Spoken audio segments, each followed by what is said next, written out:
Hometown 24 for the private use of our audience. Any rebroadcast or retransmission of this game without the express written consent of Hometown 24 is prohibited.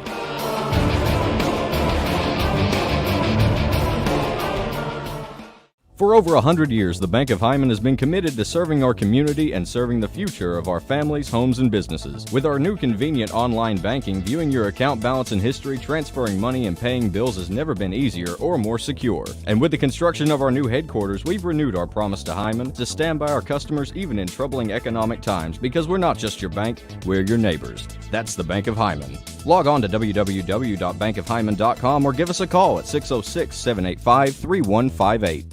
No matter what town or community you live in, there's a Tim Short dealership nearby. That's because our family of dealerships are dedicated to serving the folks throughout Eastern Kentucky. Our employees are your friends and neighbors, helping to support the local economy and provide safe and affordable transportation to everyone that shops the family of Tim Short dealerships. Our entire inventory can be found with the click of a button at timshortautogroup.com. Visit us online and join the thousands of customers that took the short drive to satisfaction today.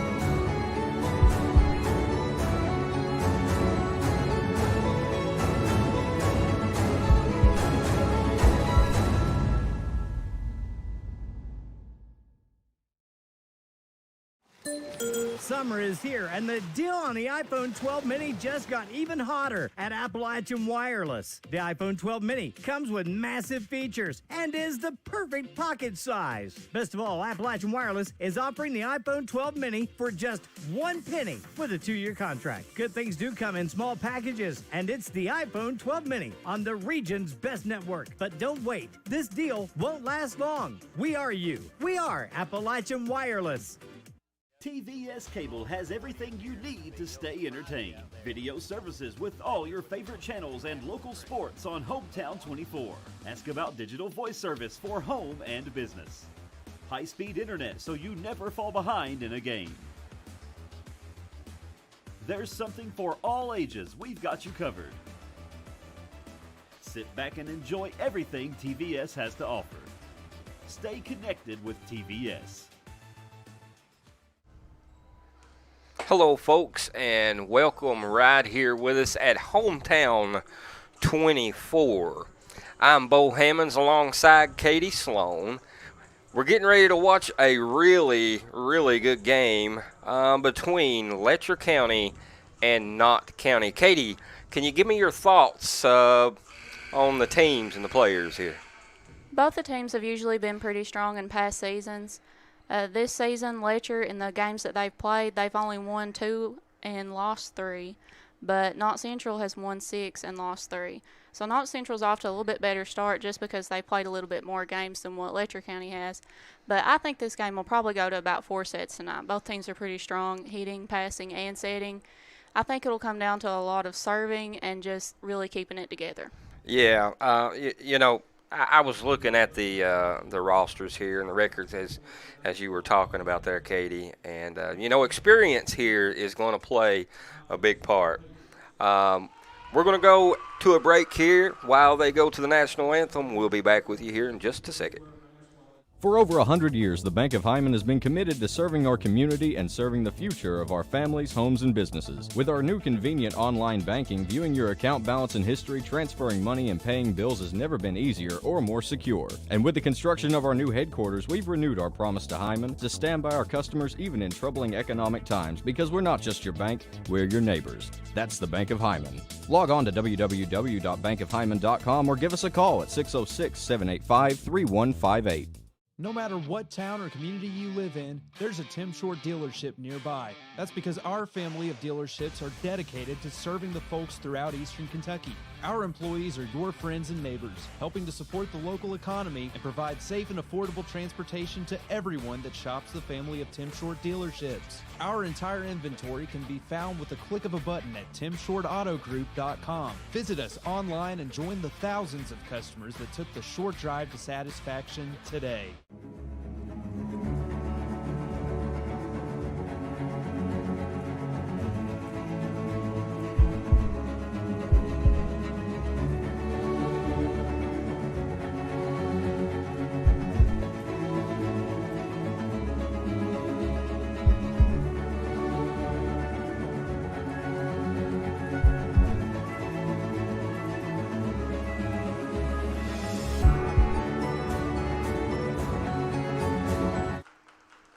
Welcome back with us here at Hometown 24, where we got the Knott County Central Patriots against Letcher County.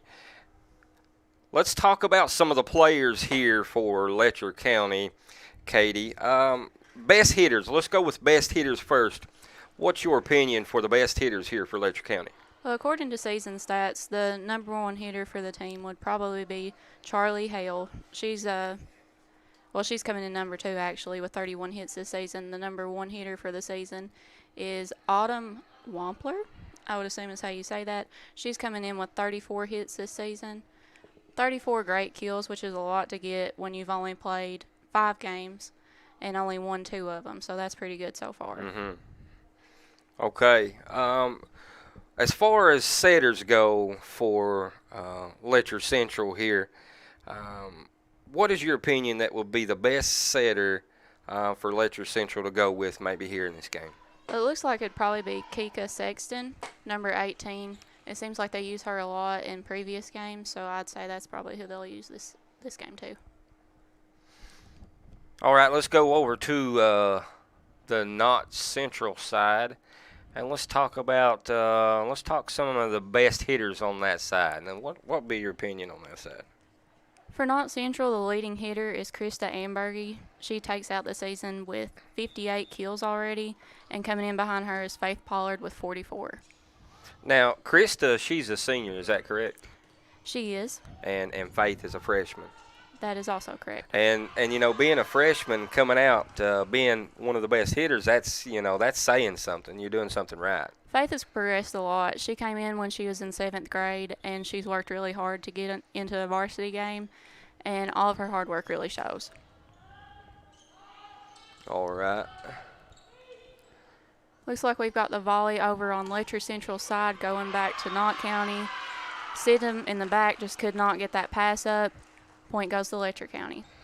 She dove. She tried really hard to get to that ball. It was just a little bit too far to her right side there. She's really quick on her feet and really agile. There she is with a hit there. Letcher County trying to push it in that back and throw Knott County off. Pollard tried to get that ball in, but she just hit it a little too high, hit it out of bounds. Letcher County gets the point. We're looking at 3-0 already. Quick. Yep. It's quick. Letcher County is starting off to a really good start with those serves. The ball is up. Ambergi smacks it down straight to the corner where nobody was for Letcher County. That was a really good hit there. You know, when she went up for the ball, she seen the hole back there in the back side in that left corner. And I think we're going to see them tonight be able to go up and look for those holes in the back. Oh, of and course. That's what's going to play on their part. Both teams are really good at finding those holes. And just like Sloan, number 31 for Knott County, did just then hit it straight down the line when Letcher County was pulled in looking for the tip or looking for the set. She caught him off guard and hit straight down that line, just barely got it in to get Knott Central the point. And now we are 3-2. That was a nice up by number 26 for Letcher County. Don't really know what happened with the rest of the team there. It seems like they kind of all froze. A lot of teams have some trouble with some out-of-system plays there. Whenever it doesn't go exactly where it's supposed to go, they don't know how to adjust to it. Yeah, that was just a little bit of a lack of communication there, I believe. But it looked like they tried there to maybe try to 2 or 3 of them go after it there.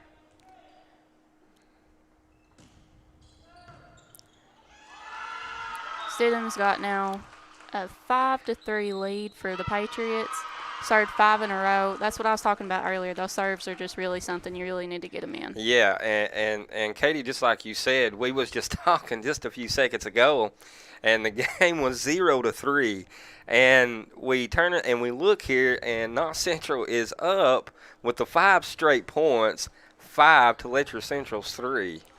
It's a quick game. Volleyball's very quick, and especially when you got those really strong serves and you get those inbounds and a top spin like the one that Stidham has, it's really hard to return.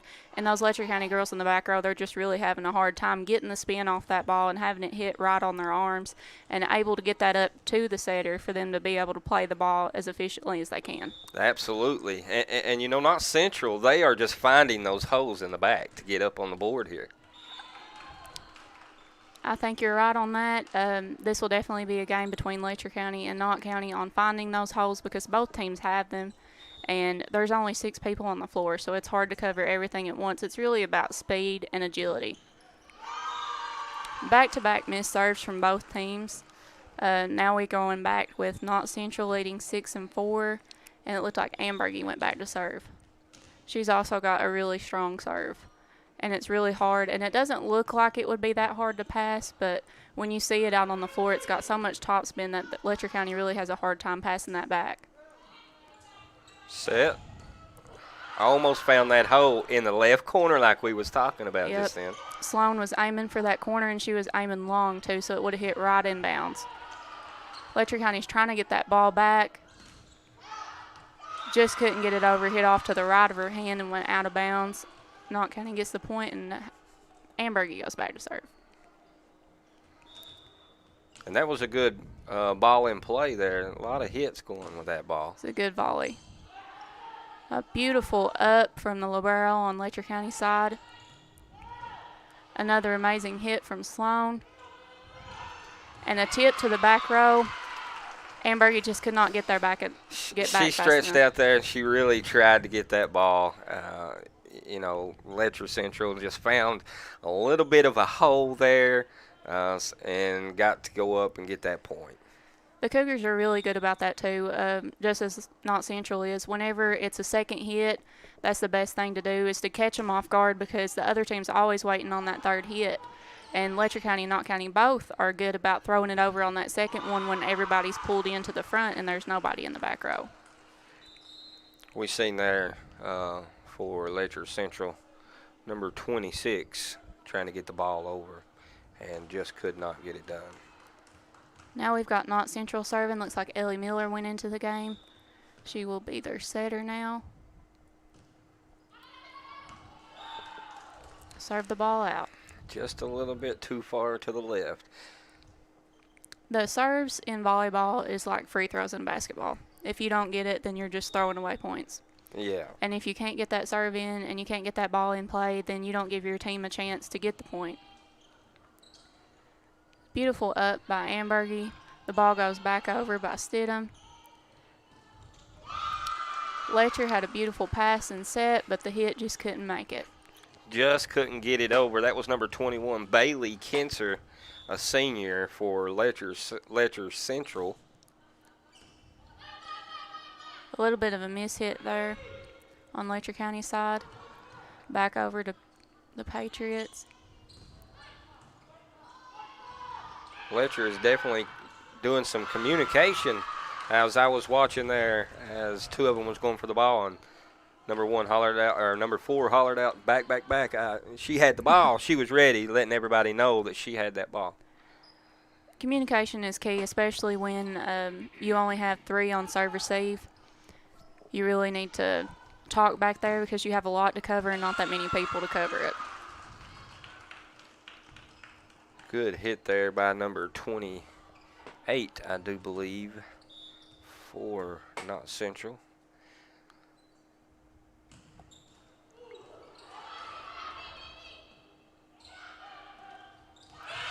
Letcher County tried to tip that one over, but the block from Knott Central is just too strong. Patriots go back to serve again. Looks like Natalie Waddell is back there. Patriots are leading 12-6. A beautiful up on Letcher County side. Nice back set. Pollard just couldn't adjust to that one. The point goes over to Letcher. Pollard done a good job there. I was watching her the play before that. She was already in the air before Letcher had a chance to be able to hit the ball. So she was there for a good block. And just then, when she was on the right-hand side of the net there, she tried – there was a hole over here on the left side, and she tried to just touch it over there and just wasn't able to do that. Those adjustments, especially when you're on the right side is a hard position to play for an outside hitter, and it's really hard to make those adjustments and to make those cuts, but she does really well for a freshman on her adjustments.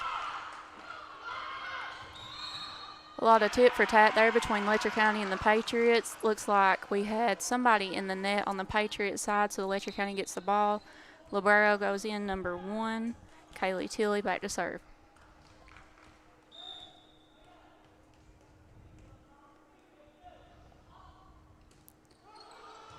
Her serve also had a lot of top spin, and she hit a hard position in the court on the Patriots.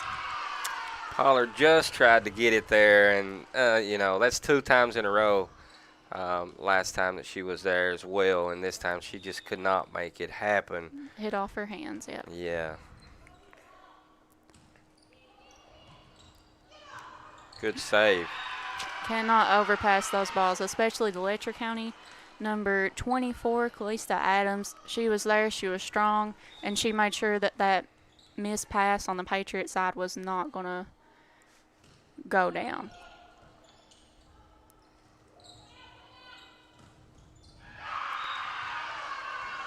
There again, Krista Adams on the Letcher County side, a strong blocker, definitely defending the Letcher County Cougars very well.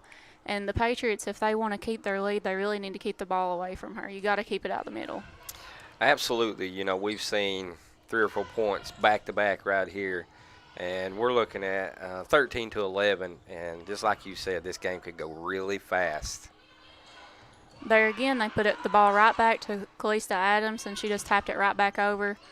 Really strong defender on the front line for the Cougars. Really big out-of-system play there. We had some crazy bumps, but we got it back over to the Patriots and then back over to Letcher Central again. A strong hit from number 4 on Letcher County side, Autumn Wampler.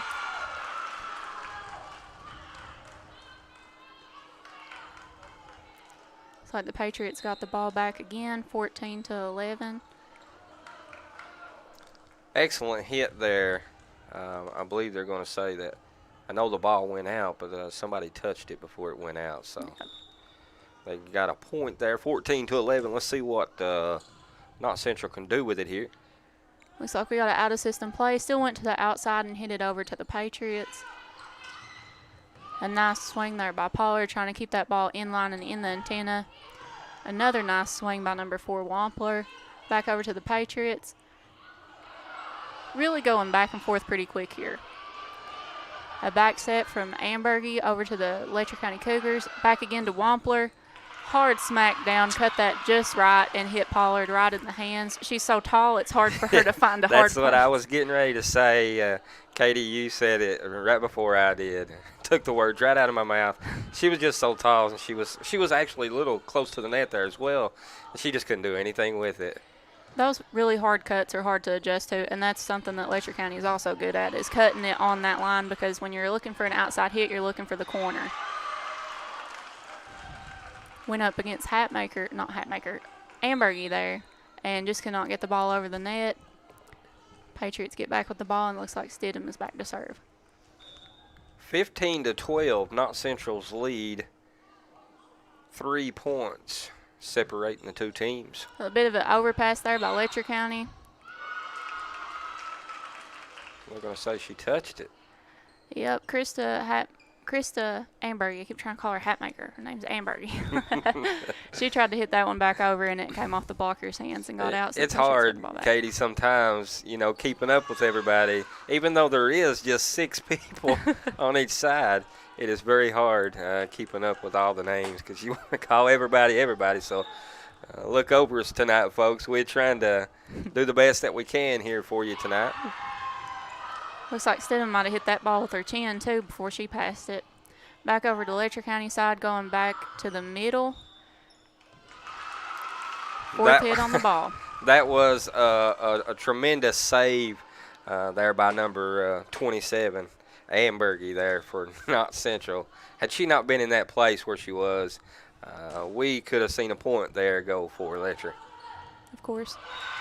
Another strong defender up for the Patriots, number 26, Waddell. Her and Ambergi and Pollard are all really big powerhouses for Knott Central, especially on blocking. You can tell they played together. Good communication between the 3. That was a nice roll shot by number 26 on Letcher County side.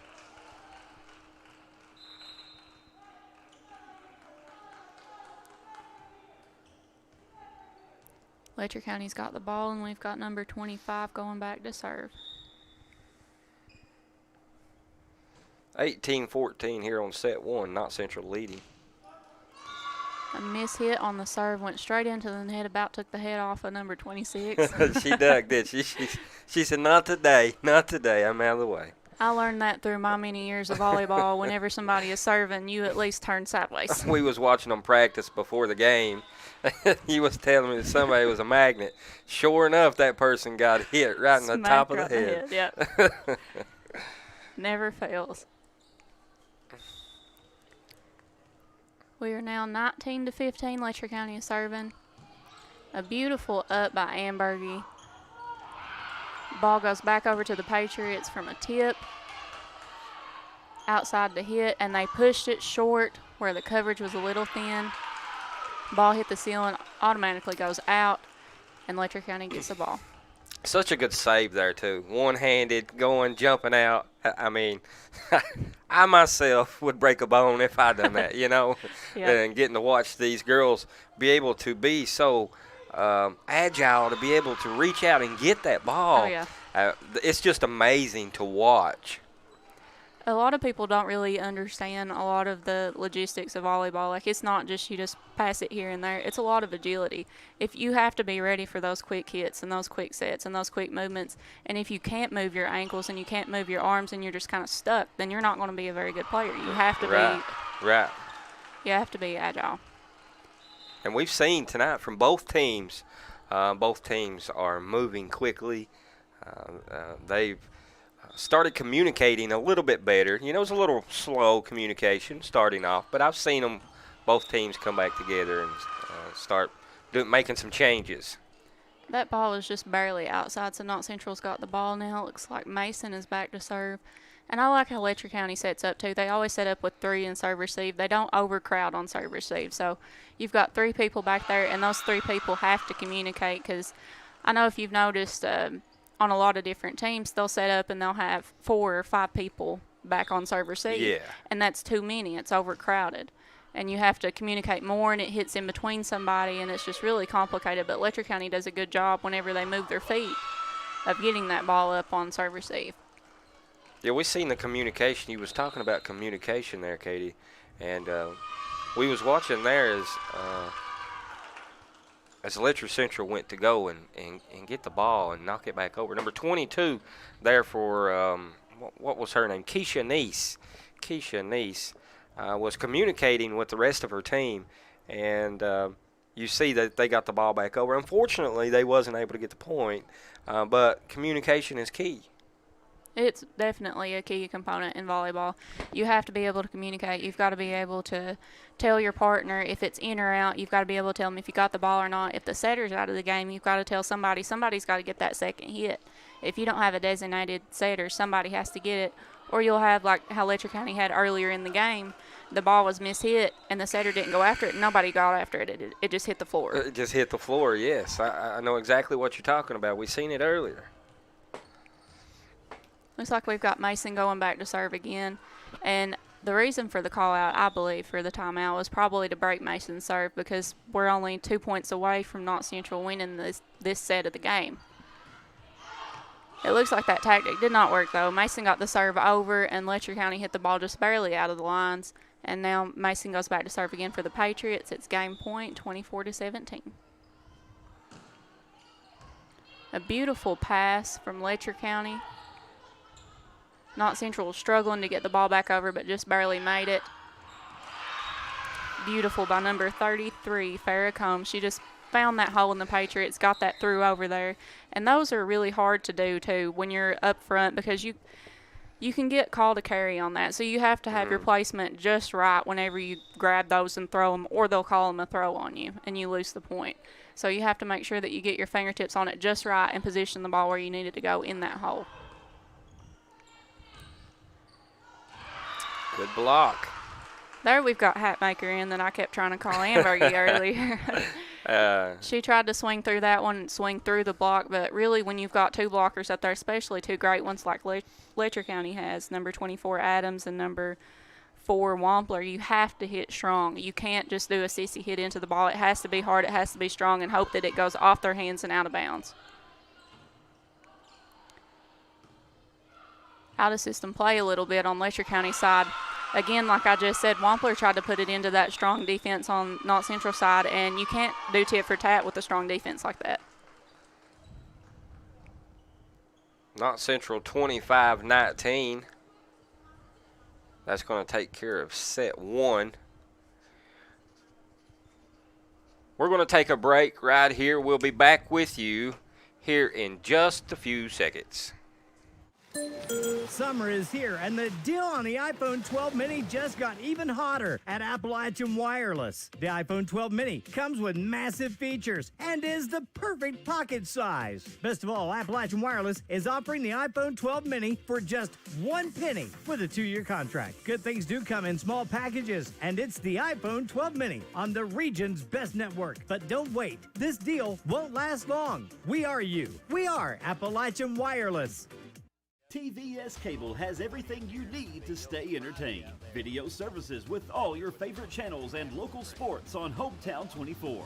Ask about digital voice service for home and business. High-speed internet so you never fall behind in a game. There's something for all ages. We've got you covered. Sit back and enjoy everything TVS has to offer. Stay connected with TVS. Being in an accident can leave you feeling vulnerable and lost. You need a lawyer who will fight for you and be there by your side the entire way. What I believe is that with trust and collaboration, we can get you the justice that you deserve. Go to KyleSHall.com right now to schedule a free consultation. I will review the details of your case and get you back on your feet. Don't navigate the legal system alone. Get me in your corner right now.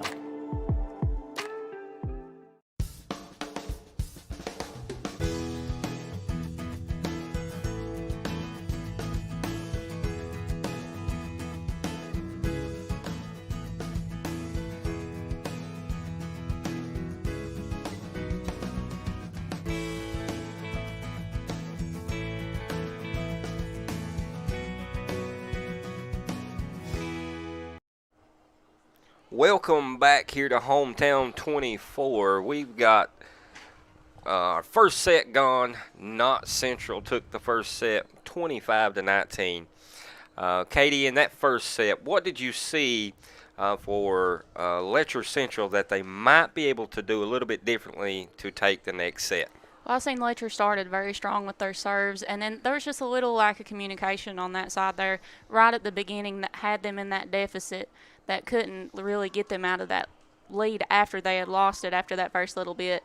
And I think if they would communicate a little bit more and get their arms under the ball just a little bit better so that they could get that ball out to the setter and get that perfect set and get that perfect hit, then they have a very good chance at taking this set from the Patriots. Absolutely. We seen in set 1 that it went 5 straight points with no answer, which put Knott Central ahead. It started out just a few seconds in the game being 0-3. Yep. But when you have 5 straight unanswered points and you don't do anything about it, the odds are that, you're going to stay below if you don't. Right. After you get a good run on somebody, it's so hard to come back out from that. You really have to find some weak players in the other team or some weak spots and get that momentum down on the other team and hit those weak players.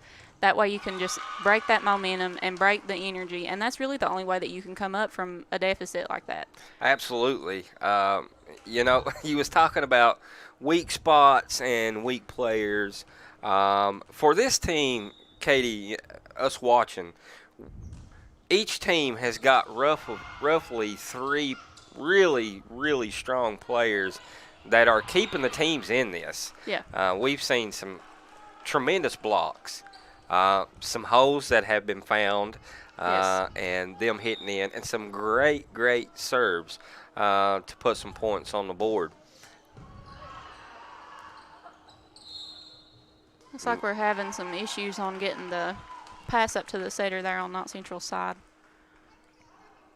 See, that's a really hard thing, too, about volleyball is when the ball is coming at you as fast as it is, and then you've got like a curveball, and you've got topspin, and you've got floaters, you have to learn how to adjust to those serves and get that pass up because you can't have any spin on the ball. If you have spin on the ball for the setter, then whenever they set it, it'll go off of their hands weird, and they'll get called 2 hits or they'll lose the point. So it's really difficult, and that's something that every team needs to really focus on is serve-receive because first thing, you have to get the ball over. You have to get the ball over in inbounds. And secondly, if you can't get the ball into play, if you can't get that pass up to the setter, then your team don't have a chance. It's very hard. Right, absolutely. Was watching in the first set of the game there when Letcher Central there, they were down, I think, 3 points. And number 4 was actually done a fake set and hit it over and almost caught Knott Central off guard because they took their eyes off the ball just for a second to look to the right side because they thought one of the girls would come up and be set and to hit the ball over. She about snuck one in on them. Yeah, it's a very great tactic to use. It's called a dump, and usually the setter does it on second hit, and it's because in volleyball there's 3 hits. There's a pass, there's a set, and there's a kill. And when you do it on that second hit, then the other team is all pulled up. They're not prepared for the ball to come back over. They're waiting for that third hit, trying to anticipate which hitter is going to hit the ball. So that leaves the back all the way open, and usually behind whoever's blocking is probably open too when they don't do their coverage correctly. So really on those dumps, they're really powerful, but you can't do them a whole lot in a set because if you do them too many times, then the other team will pick up on that, and it'll be pointless to try to use it. Right, absolutely. I was going to say the same thing, and I don't know if you folks are hearing all of the knowledge that Miss Katie has that we're all learning from, myself as well, sitting here and picking the brain of Katie Sloan. But she's got some tremendous knowledge here. And right now we're looking at a tie game, Knott Central 4, Letcher Central 4 here on set 2. It's a beautiful pass and save from Brooke Mason. Got that ball into play, got it back over to Letcher Central. Letcher Central done an out-of-system play, tried to get the ball back over. One of these teams really needs to get a kill in. They really need to hit the ball hard. This tit-for-tat stuff just is not working for either of them. You really need a kill to just put this point away. Still, we're back again. We're just throwing the ball back and forth. We really need a strong hit. Absolutely. That's what they're not really hitting the ball. Love tapping. There we seen a good hit. Beautiful That was hit. a really good hit, and that's what we've been begging for Yes. this whole set. That's the only way you can put away a point, especially with a team that's as quick as Letcher and as quick as the Patriots. After they get started, the first set's usually always rough, but after they get started and they start talking and they get that adrenaline going and that momentum going, then they start moving their feet more. And if you noticed, when Sloan hit that ball, she hit it kind of to the corner, but not really. It kind of hit the foul line, and there was only 2 in the back row to cover that. So that left the one that was in the middle to try to go over, and she just couldn't get her feet over Right, quick enough. she couldn't recover fast enough. Really good hit. Yeah, when she's on, she's on. I seen her. She had that arm back. I seen the power was coming, and when she connected with the ball, we seen the ball just go right over, like you said, and they just couldn't recover to get onto the ball. Could not. We've got the Patriots serving again. We are at a tie game, 6-all. Letcher County is ready for that serve receive. A beautiful pass from number, looks like 22. Ball was out, but also had someone in the net for Letcher County side. The Patriots go back to the ball, serving to Letcher Central. Also, another thing about hitting is a lot of people think that it's just in your arm, that that's all you use to hit because, you know, if you think about it, well, they're hitting with their arm. But really, it's a lot more complicated than that. You have to get outside the line, outside the little corner there from the attack line and the outside line. Right. And you've got to get those steps in right and get that bend in and get your momentum with your arms and the jump. It's really complicated to get your timing down and to be able to hit that ball. And then you have to hit it in the right spot in your hand and you have to cross your shoulder. It's really complicated. So for some of these girls to be as good at it as they are, it's really took a lot of practice and a lot of athleticism. Well, besides being really short and not being able to do anything myself, you know, I never was any good at hitting a volleyball across the net. Now, you give me a racket and a tennis ball, or let's play badminton out in the yard, and I might be able to win one. But now, getting to see these girls play, and like you said, it takes more than just your arm. There's a lot more that goes into the game than, like you said, some people think, well, she's just hitting it with her hand or just swinging her arm just to hit the ball. But there's a lot more. And as people can watch this game right here tonight, they can see that it takes more than just hitting with your arm. Right. Letcher County watched that ball very closely as the Patriots served it out just barely outside the line. We are still in a pretty close game. Letcher County is serving 8 to Patriots with 9, just 1 point in between them. Letcher County could really take this and run with it right now if they get their serves in and they can return that ball back to the Patriots. Well, let's see what they do. Another miss served. Not going to get it over. That's something that I always got quarreled at about in games. We always heard that after a game. We missed too many serves. We lost too many points. We just gave it to them. Did you do a lot of running when you misserved? Yes. Yes. So you do a lot of running. Yes. In both teams that I played for Knott Central for many years, and then I played in grade school, and then I played a year at UPike as well. And that doesn't go away.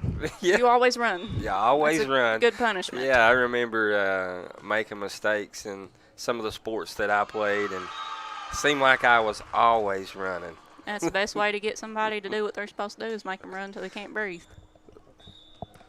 We got the Patriots back to serve again. Looks like Mason is back there. 3 on serve receive for Letcher County side. A little bit of a miscommunication. Got that out-of-system play. Number 1, the libero, Kaylee Tilley. She tried to save that ball, but she couldn't get it because the bench was there. She tried to run him over, but still didn't work. She went way back there for it, but it just didn't get to come back to the other side. That's actually playable. As long as you have 1 foot on the floor, you can put a foot on the bench, on the railing. It don't matter. As long as you got 1 foot on the floor, it's a playable ball. I've done that several times too. I play all over the court. Still, miscommunication on Letcher County's side. They're having a really hard time getting that first pass, and you got to get that serve receive. You've got to get that first pass so you can give your team the chance to play the ball. Tried to do a dump there, but you can't do that with his Patriot defense. Had Pollard tap that back over. And then we got it back over to the Patriots, and the Patriots can't get it back over for Letcher County's strong defense now. Looks like they'll probably go back over. Yep, out-of-system play. The Letcher County Cougars is just trying to get rid of that ball. Tit for tat again. You cannot do tit for tat with 2 really good teams like this. You've got to put the ball down. Wampler done a really good job at putting the ball down back to Smith, number 31, I think is what she – no, she's not 31. I can't remember what number she is. 22. I was watching number 24 there for Letcher Central, and you know, they were having a hard time. Knott Central was having a hard time getting it by her, Krista Adams, and they kept trying to hit over her. She's so tall Yep. that she can really, I don't know what her wingspan is. It's probably pretty good. But I'd say she can really get up there. If you noticed, Knott Central was hitting the ball a little bit higher, and it ended up going into a hole on the right side over behind her. Right. And, like you said, they got 3 in the back. And miscommunication, they couldn't get up quick enough because they thought Adams was going to get that ball where she's so tall and she's up front. And an excellent blocker at that. Right. That's something that's hard to deal with when you're on the front line like that is especially someone that's so tall. She really doesn't have to do a lot to block those balls. But when a team like the Patriots adjusts to that and tries to do those roll shots over that, what else can you do when you're standing up there? It's not like you can jump higher while you're already in the air. All you can do is just try to reach for it and hope for the best and hope that your team is back there defending you and covering you like they should be. Letcher County goes out again to number 4, Wampler, I think. Nope, that's not number 4. Can't see what her number is. 21 Bailey Cancer. Yeah, that's 21. It's her outside hitter for I think Letcher they're going to say that some of the Patriots girls were in the net. Also easily done, especially when you're as tall as some of these girls and your arms are 8 foot long. It's easy to get in the net. Just barely got that ball back over the net from the Patriots out to Letcher County. Doing tit for tat again. We can't do free balls in this game. We really need to put it down. Ambergi tried to get that ball down, but she swung it just a little high and just outside the line for the Letcher County Cougars. Just a few seconds ago, Katie, Knott Central had about 6 to 7 straight points, and Letcher was sitting at 9. And here we are roughly 15 seconds later, and we got a 3-point game, 15 to 12 here in set 2. That's the power of a serve. If you have a really good serve and you get that serve inbounds and it's unreturnable from the other team, it goes quickly. Yeah. We had a game when I was, I think, in grade school, or maybe it was my freshman year, 21-0. 21 straight serves. That is, I don't think I've ever seen 21 straight serves. It's crazy. After you get a team, you get like 4 or 5, then the team's pretty down. You get more than that, then that team is just beat. Nobody wants to play. Everybody's just aggravated. Somebody's mad at this one because they couldn't get the ball passed, and then the coach is over there yelling at them, why don't you move to get the ball? And then it's a girl sport. Right. And it's very hard to keep emotions out of a girl sport. Right. I've played many years. Emotions go up and down the whole time. And really with volleyball, it is emotional. It's momentum, and it's really hard to just for everybody to keep their mindset and to think about what they need to do without getting frustrated about how they messed up in the last play. Right. We see there at Letcher got that point just behind number 37 there for the Patriots, Stidham, and she looked a little bit aggravated with herself because she's like, hey, I could have got that ball. But Yep. she thought it was going to go out of bounds, and unfortunately it didn't. She got caught up a little bit too far. That was another one of those that you just pull up, and then sometimes a lot when you're on the court, you pull up and you don't realize how far you have pulled up, and you've got probably 8 feet in the back row when you should only have 4. Right. But in your mind, you're just watching the ball and you don't realize that. It was a beautiful set by Maggard to Ambergi, who got the ball back over to the Cougars. And that was a nice swing on the Cougar side by number 11, Charlie Hale. Good hit. Unfortunately, the Patriots right there to jump up and block the ball. Tough to get through that Patriot defense, especially on a double block. It's a beautiful left-handed swing by number 21, Bailey Cancer. Left-handed is so hard. It's really hard to time those when you go up to block because most people don't hit left-handed. Right. And you have to adjust to a different arm. And then it's also hard to adjust to a hit from that because their arm is not on the same side, so they don't hit the same way. I know very few people that are ambidextrous, and that means using both hands. So not very many people can do that. And I'll just tell you, I can barely scratch my head with my left hand. I'm telling you, I can't even comb my hair with my left hand. I'm right-handed, and I do everything right-handed. And for me, if I was on that court right now and I had to hit that ball left-handed, you can say forget it, we lose, because I'm not very good with the left hand. It's a hard thing to adjust to, and I learned in volleyball that really helped me to be more able to use my left hand, because I got to where I could hit the ball with my left hand because I'd got misset so many times from out of system play that we couldn't get the ball where it needed to be, that a lot of times I was up in the air and I had nothing to do but to hit it with my left hand. Right. So after a long time you learn to adjust to that, but I don't think I'd be able to use my left hand at all if I didn't have so many of those that I had to deal with. And then like in practice and stuff, it's really hard to switch from right hand to left hand. Right. It's just... So, Katie, let me ask you a question. How many years do you think that you have played the sport of volleyball? I would say about 8. About 8 years? Yeah, I wanted to play more years in college, but I decided that I would just stay with the college that I was with instead of transferring out to play somewhere else. So I only played 1 year there, and I kind of regret it, but I kind of don't, because I didn't have to go to school another year. I got out early, so. Is there a future maybe of coaching some? Well, I did help coach there for a while, and I usually help coach a Sportsplex team, but with COVID, we haven't had a Sportsplex league, so hopefully we'll have one this November. You know, speaking of COVID, you know, it's a blessing just to be able to get to see these kids out here on the court and to be able to even play. Especially, This thing is, you know, the COVID's crazy.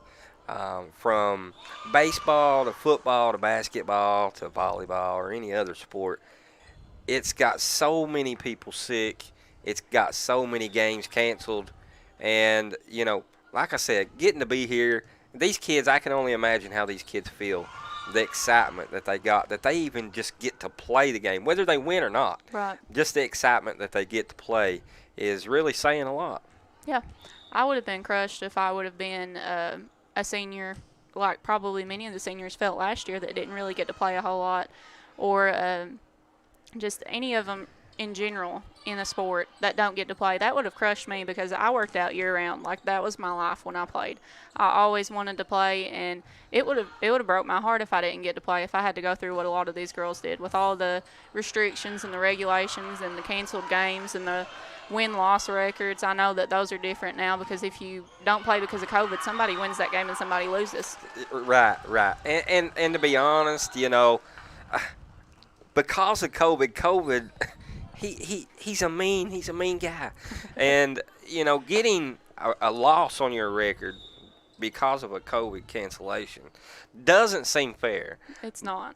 But, you know, what can you do about it, you know? It's just something you have to deal with. Something you have to deal with. Looks like we're doing a little bit more of tit for tat.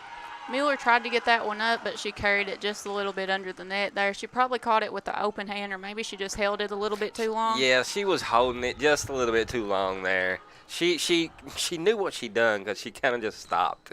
She looked. We are in a very tight game. The Patriots are leading just by 1 point, which now is no lead. They are 20-20 in the second set. First one to 25 wins, but you have to win by 2. So really, it's anybody's game. Hopefully we don't see this set go to 30. Well, you know, we haven't been talking very long at all, and we are nearly to the end of set 2 already, and tie game. I mean, we talked about it before the game even started. I was asking you, what do you think? And he's like, this is going to be a good game. Yeah. Because they are some good volleyball players on both teams. Right. And we're seeing that. We're seeing excellent blocks, excellent hits, excellent serves, and some saves. I mean, we've seen some really extraordinary saves tonight. Yeah, when these girls want to play, when anybody really wants to play in any game that they play against, not one that's just as intense as this one, when you have that adrenaline up and you really want it, you go for those balls that are crazy. You go for the ones that are in the bench. You go for the ones that are way off the side and just barely past your head. You want to get that win. And these girls, I think on both teams, especially right now, we're at 21-21. Both teams want it, and they're going to do whatever they need to get it. Absolutely. I mean, we're sitting here, we're watching. You can definitely tell that both teams want that W. They do. They want that W put down on their record. Called that one out, but just barely, by number 24, Kalista Adams on Letcher County's side. She tried to hit that one over the blocker there, and that's just something that's really hard to adjust to. When you try to hit it over, you have to get that top spin, and it's hard to hit those down when you have to hit them up too. Doesn't make a lot of sense, but You got to get that top spin on it. Doing a little bit more tip for tat. Got them out of system on the Patriots side. The setter had the first hit. Nobody there to set that second ball. And so everybody couldn't get back there fast enough, didn't know what was going on because the blockers were they still all at came the net. together there, and they really couldn't get apart after that. So it was a little bit easy for that ball to hit the floor. Still out of system on both teams, looks like.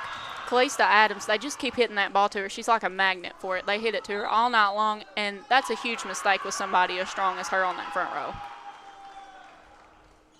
Looks like we've got a timeout with the Cougars now leading 23-22. The Cougars, all they need is 2.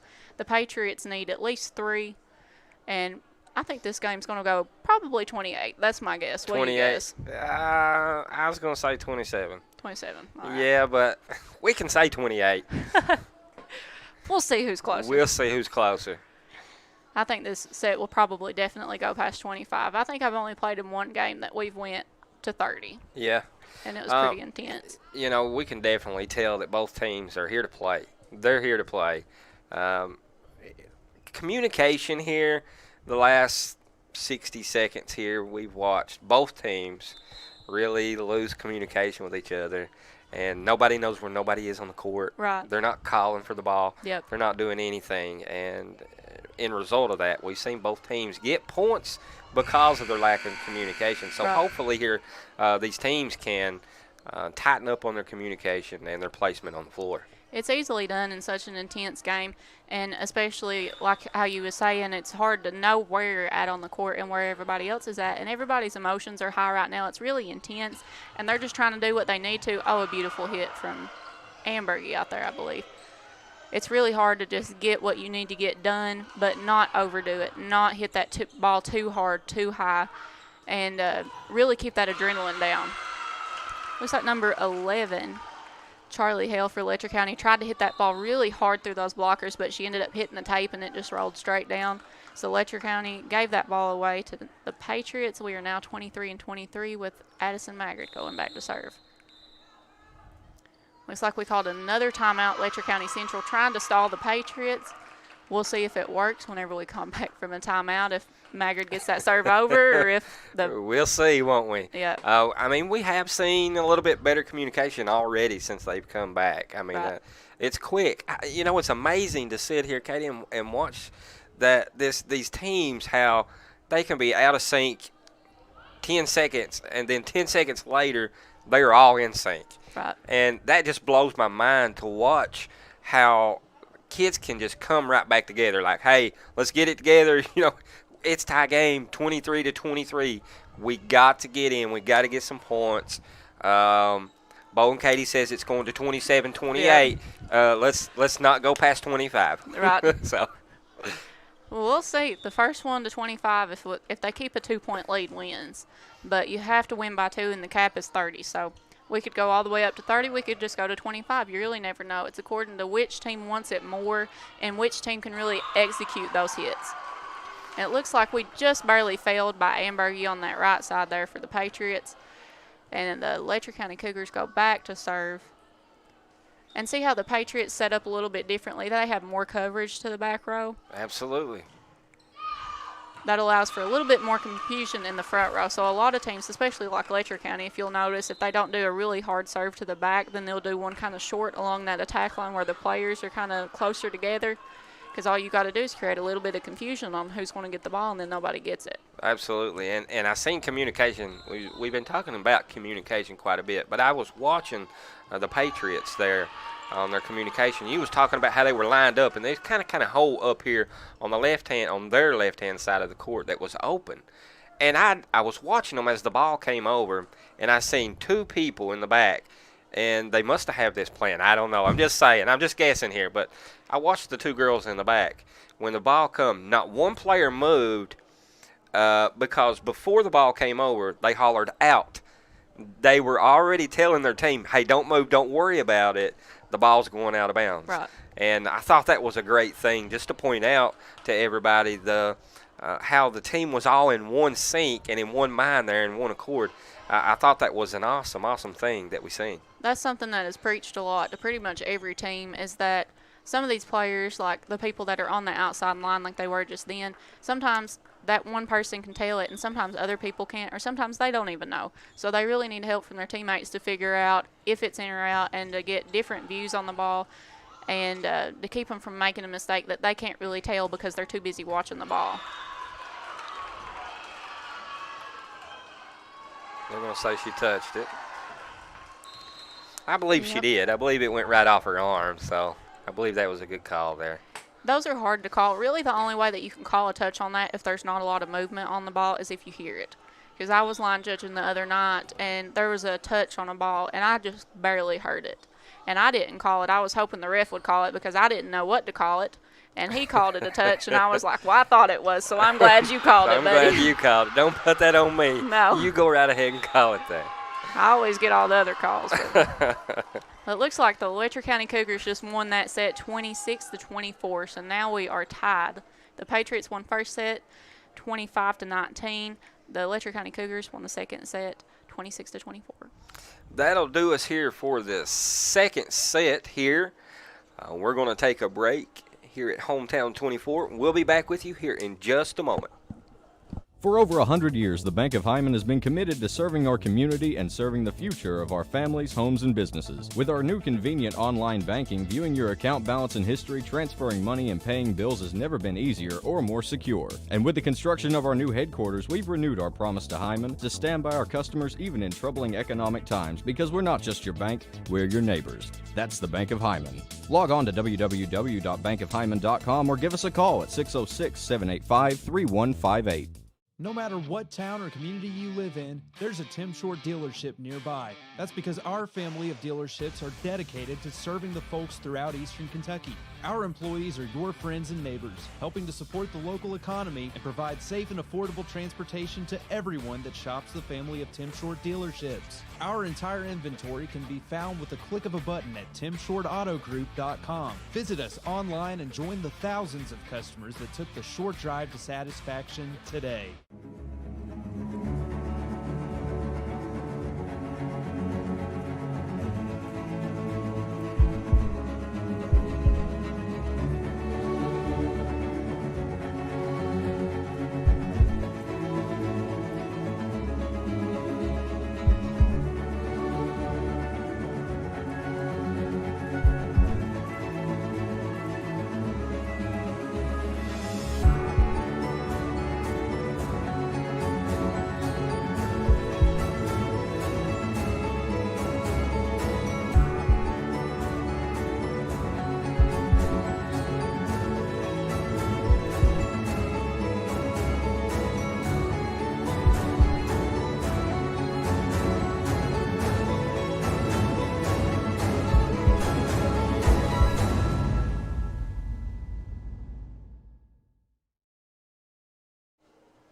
Welcome back here with us at Hometown 24. And what a game, Katie, we have already seen. We're going into set 3. We got one winner in set 1 and another one in set 2. Yep. What's your thoughts so far with the games? I think we'll go to 4 sets on this. Hopefully we have some really strong, really intense games.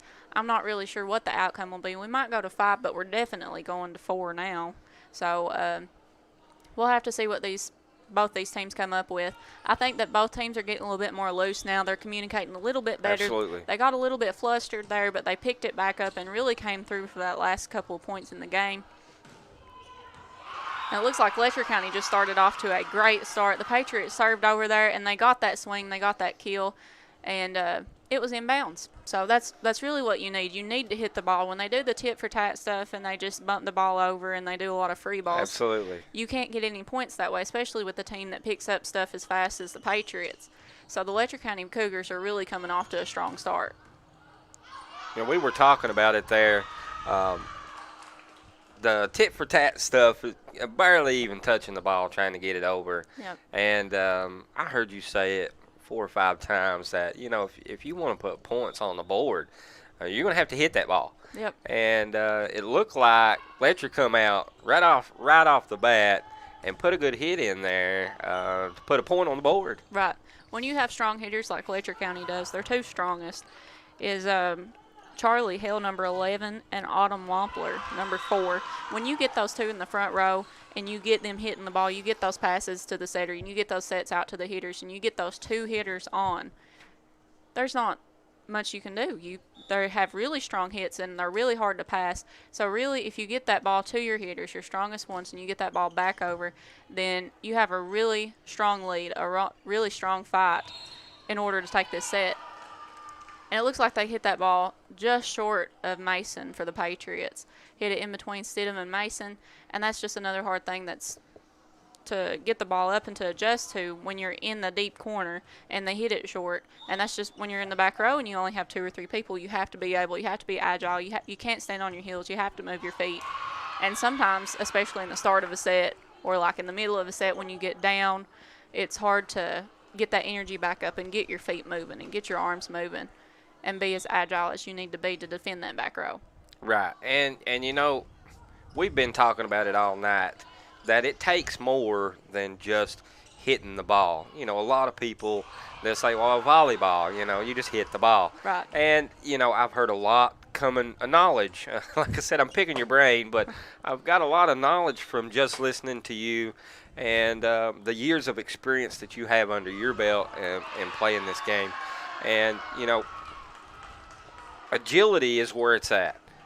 Endurance, speed, and power. Right. And we've seen a lot of that from both teams tonight. Will we continue to see it, or will we continue to see the little tit-tat, getting the ball over, or are you going to really become the powerhouse that it's going to take in order to bring home the win for your team? Right. I think this third set is where all that's going to come out because each team has one set under their belt. They're both ready to fight and ready to take that win for tonight. So both teams are really going to try to hit that ball hard, and they're trying to defend better. See, the coverage was better on the Patriots back there just then. Addison Maggard got the ball up, had a little bit of a miss hit there, but we got the ball back over to Letcher County, and now we're starting this tit-for-tat stuff again. I just thought we were getting rid of it. I spoke too soon. But see, there we go again. And that happens a lot when you – oh, she got out of her shoe. Brooke Mason jumped right out of her shoes on that one. Had to have a little bit of a stall in the game for her to put her shoe back on. Let me ask you a question, Katie, for all of our viewers out there. We're in set 3. We're going to 5 probably, okay? The soft hits that we're seeing tonight, would you say it was conserve of their energy or just waiting for the right time at the right moment to really burst into what your team is capable of, or would it be something else? I would say that it's them playing it safe. They want to get that ball over and they want the win, but they also don't want the ball to go out.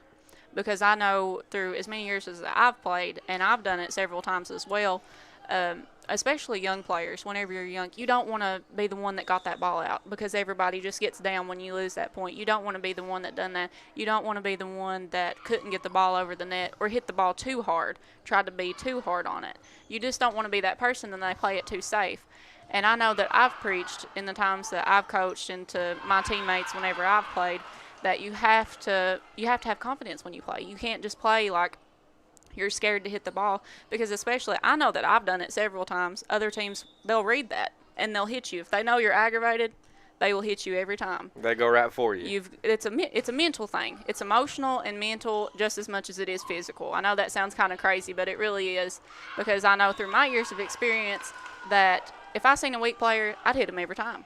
Every single time. Because if you get that one person down, the rest of the team comes down because they've lost so many points. Right. And then you'll hit that one person so many times, you'll switch to somebody else that's also a weak player. Right. You'll hit that person. You get that team down. And especially, I know I've also done that a lot. I'll hit it really hard, and then I'll just barely tap it. And I'll hit it really hard because it's hard to adjust to. And that also gets the other team flustered. Right. So I think that's kind of a combination of what's going on with both of these teams.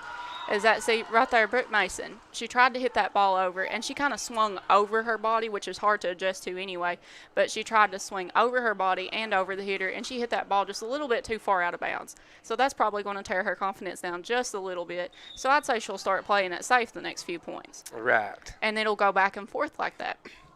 And some of these players, probably on both teams, a couple of them, there she played it safe with a push. You were right, yes. They'll go back and forth. Some of them, they'll hit it really hard, and then they'll do those little soft pushes to throw the team off. But sometimes they get scared and they play it safe. And I think that playing it safe hurts a team more than anything, especially in a team, in two teams that are this strong and a game that is this tight. It's more detrimental than it is helpful to play it safe. Right. Well, hopefully that we can see these teams not be able to hold back so much that we know that the potential that both teams have. Right. And maybe they can get in and really dig deep and put some points on the board. Right now we're looking at Knott Central's 5 in set 3 and Letcher Central's 10. Right. So in this set so far, what have you seen differently from the last set? Well, so far I've seen that the Letcher County Cougars, they're not playing safe.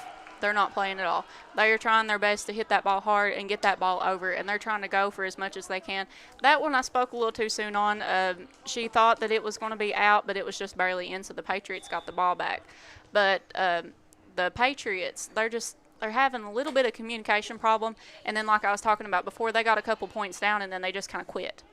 And really the only thing that gets them out of that is if they get a point like by mistake, or if they do something really good and they get a point, or if there's a change in rotation. That's really the only couple of ways to get a team out of a funk like that, especially when they're just like mentally and emotionally drained from losing so many points in a row. Right. I know that I was a basketball player. I like to play basketball more than anything. And I would remember that, when I would do things bad or I would lose the ball or not make it, I would get down on myself.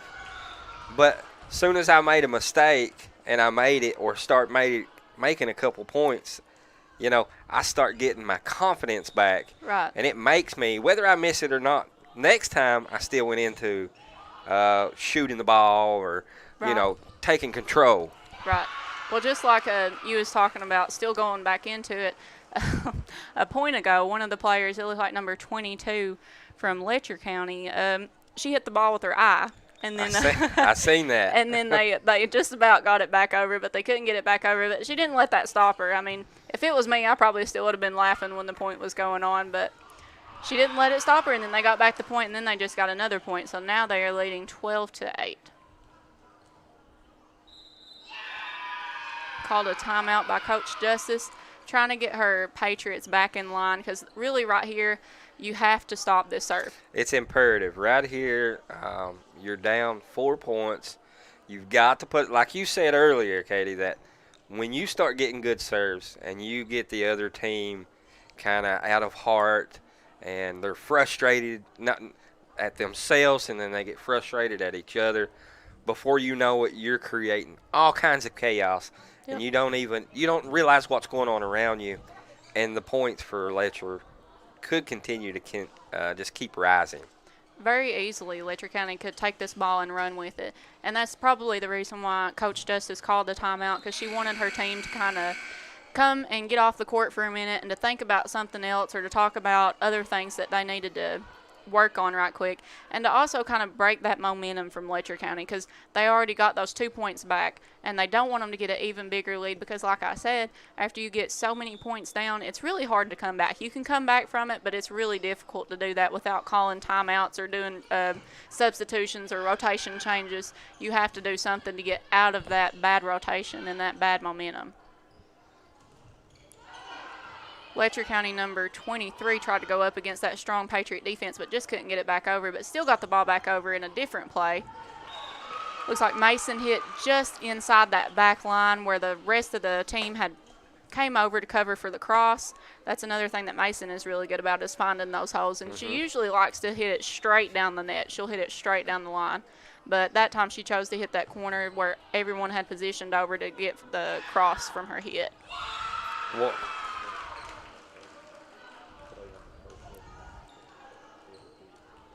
I did. Yeah, my senior season, we broke, I think it was 5 or 6 records, actually. We had a really strong team that year, and we beat Letcher County for the first time ever in a tournament, won the first tournament ever also in the same night. And then we also made it to the regional championship, which we did not do very well in. I think emotions ran a little high in that one, but I think we had I think it was like 17 wins too. A winning streak. I don't remember what the records were, but we broke like 5 or 6 records.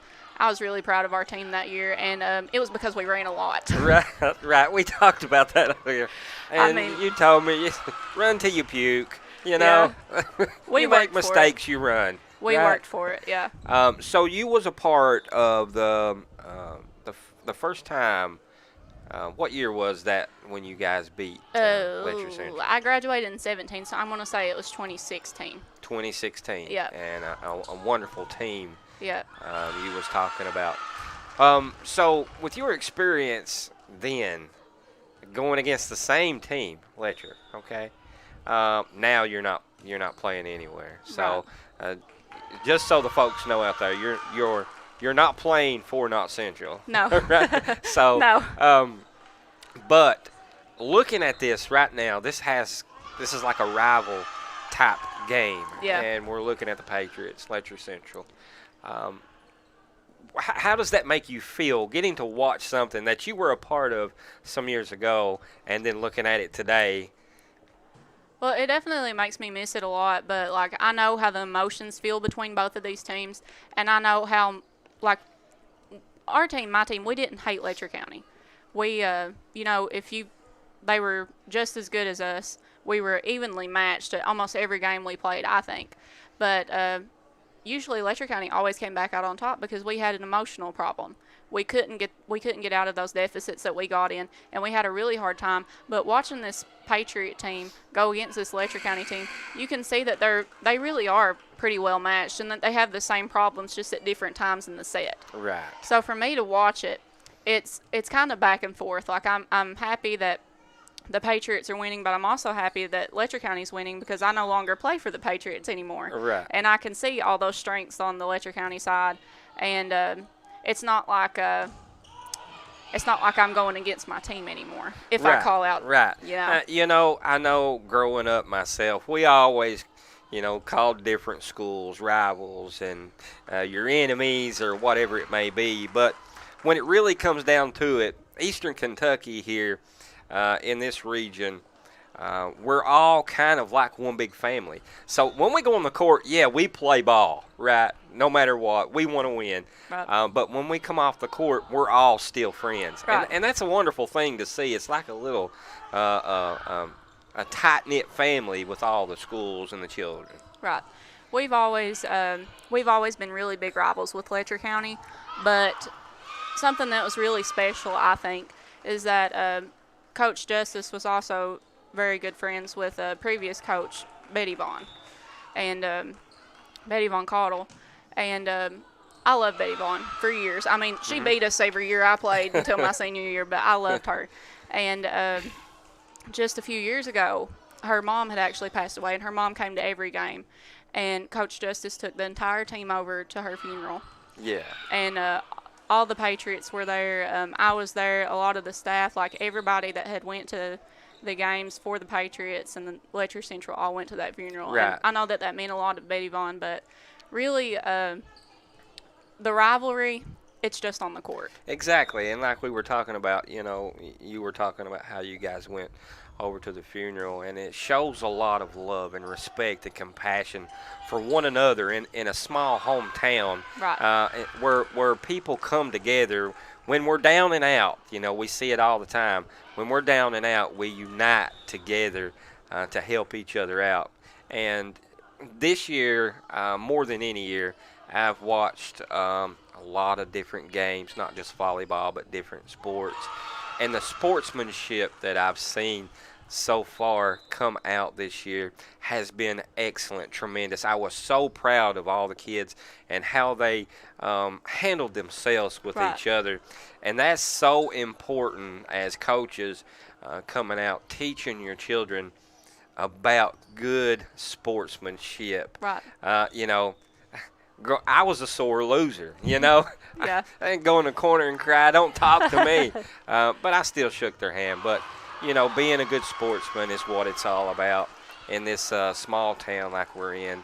And I think it's an excellent thing that you are being able to sit here tonight and tell us these experiences and how we can take that and relate to.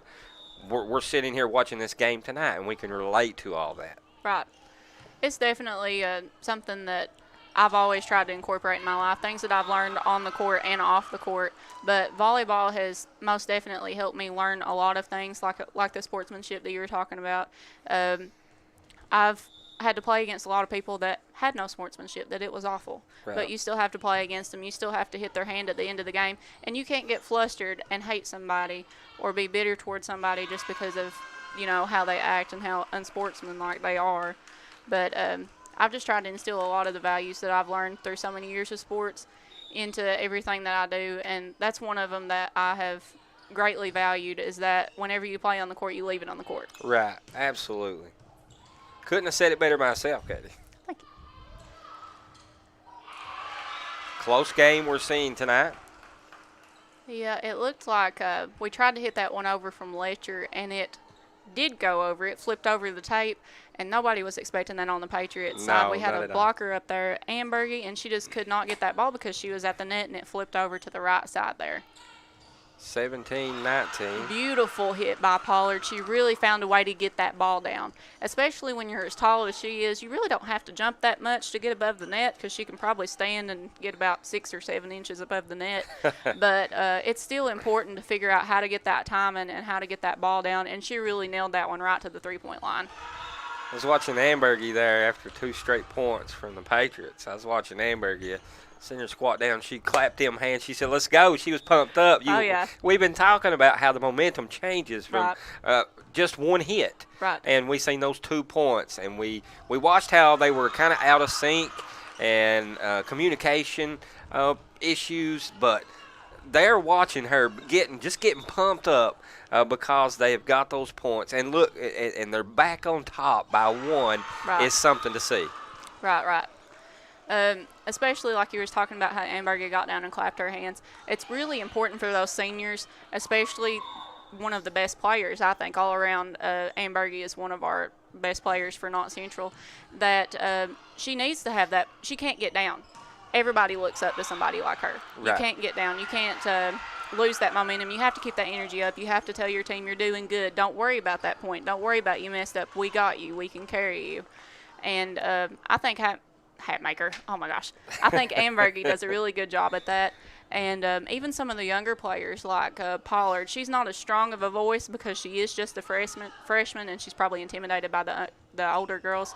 But I think she's a really strong force out there. And if you see somebody like her who gets so many points in a game, I think she had 44 hits this season, 44 kills. When you have somebody as young as her that still gets that many kills and you see them get down in the game, even the older players, they'll still get down too. Right. The whole team has to stay up, and especially your strongest players need to stay up, and they need to be really just good sportsmen people. They really need to have, just barely out on that one. Missed her head. Yeah. I think she knew it was going to go out there, and she about laid down, like, get away from me. I don't want to touch you. Just go on out of bounds. Brooke Mason, I get tickled at her. I like to say that she's in the Matrix all the time because she just lays back. Letcher County just passed that one over for a free ball, and I think that was a miss set by Addison Maggard. Looks like Sloan just put that down right in front of the three-point line. That's just one of those that's a cut that's hard to adjust to. Yeah, she saw a hole there, and she went for it. And unfortunately, the back line there for Letcher Central just could not get up to be able to get the ball. It's hard to adjust to those, especially on the outside or the right side. Most of the time, a hitter will hit to the longest part of the court, to the corner, because that's where you have the most room to get that ball inside the lines. So typically, that's where they hit. But when you have hitters that can get up and get that ball down, they can hit anywhere from the attack line, which is 10 foot off the net, to the corner, which is probably, 25. There's 10 to 20 foot in between the back line and the attack line. But whenever you have somebody that's as strong of a hitter as that, it's really hard to adjust because you have to get far enough back to get that cross shot. But then if they cut it short, somebody's got to be there to get it too. And there's only so many people on the court, and you have 2 that are blocking. You got the setter that's out of the game. It's really hard to adjust to those. It looks like we are at 24-20. This is game point for the Patriots this time. The serve does go inbounds, and a beautiful set by Libero on the Letcher County side. Tit for tat. We had nobody defending that one really. The middle for the Patriots was kind of over to the side, so there was nobody blocking that ball, and they took advantage of that. Letcher County seen that. And the Patriots, they actually probably could have put a little more effort there and got that ball up. Beautiful pass by Stidham. A roll shot by Mason. The ball goes back up to be set and push to the back corner, just barely out of bounds by number 21 for the Letcher County Cougars, Bailey Cancer. I've done that several times. That back line is very hard to hit, but if you hit it, most of the time people don't go for it. So it's almost a guaranteed point if you get it on that line, and that's something that is really hard to do, especially on game point, is to get that ball back there and get it inbounds. Right. All right, folks, that's going to do us here for set 3. We're going to take a break right now. Just stick around. We'll be back with you here in just a few seconds with set 4. Summer is here, and the deal on the iPhone 12 mini just got even hotter at Appalachian Wireless. The iPhone 12 mini comes with massive features and is the perfect pocket size. Best of all, Appalachian Wireless is offering the iPhone 12 mini for just $1 with a 2-year contract. Good things do come in small packages, and it's the iPhone 12 mini on the region's best network. But don't wait. This deal won't last long. We are you. We are Appalachian Wireless. TVS Cable has everything you need to stay entertained. Video services with all your favorite channels and local sports on Hometown 24. Ask about digital voice service for home and business. High-speed internet so you never fall behind in a game. There's something for all ages. We've got you covered. Sit back and enjoy everything TVS has to offer. Stay connected with TVS. Being in an accident can leave you feeling vulnerable and lost. You need a lawyer who will fight for you and be there by your side the entire way. What I believe is that with trust and collaboration, we can get you the justice that you deserve. Go to kyleshall.com right now to schedule a free consultation. I will review the details of your case and get you back on your feet. Don't navigate the legal system alone. Get me in your corner right now.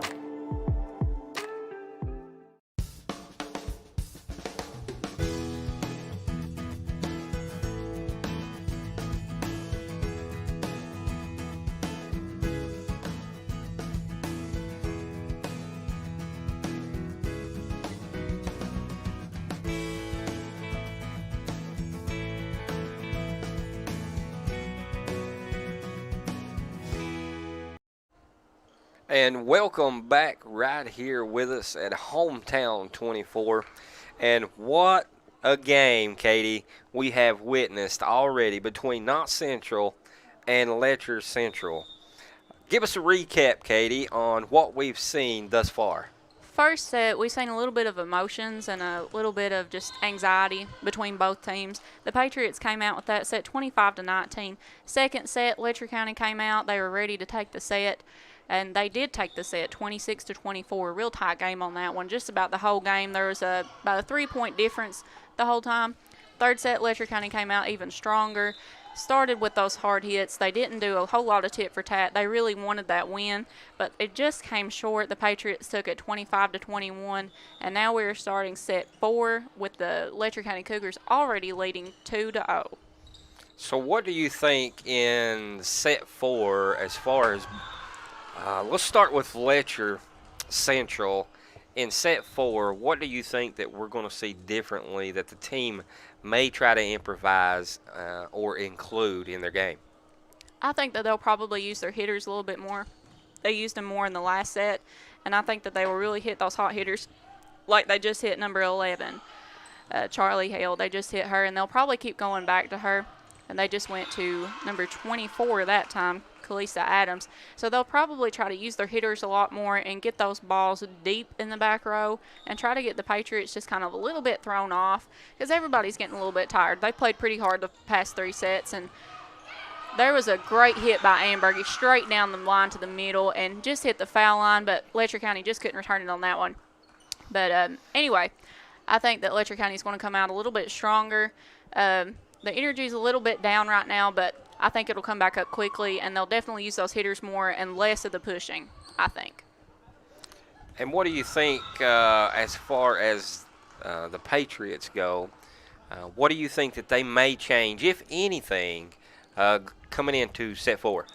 I think the Patriots will probably try to get those passes up a little bit better. They struggled just a little in the last set with that, and especially on serve receive.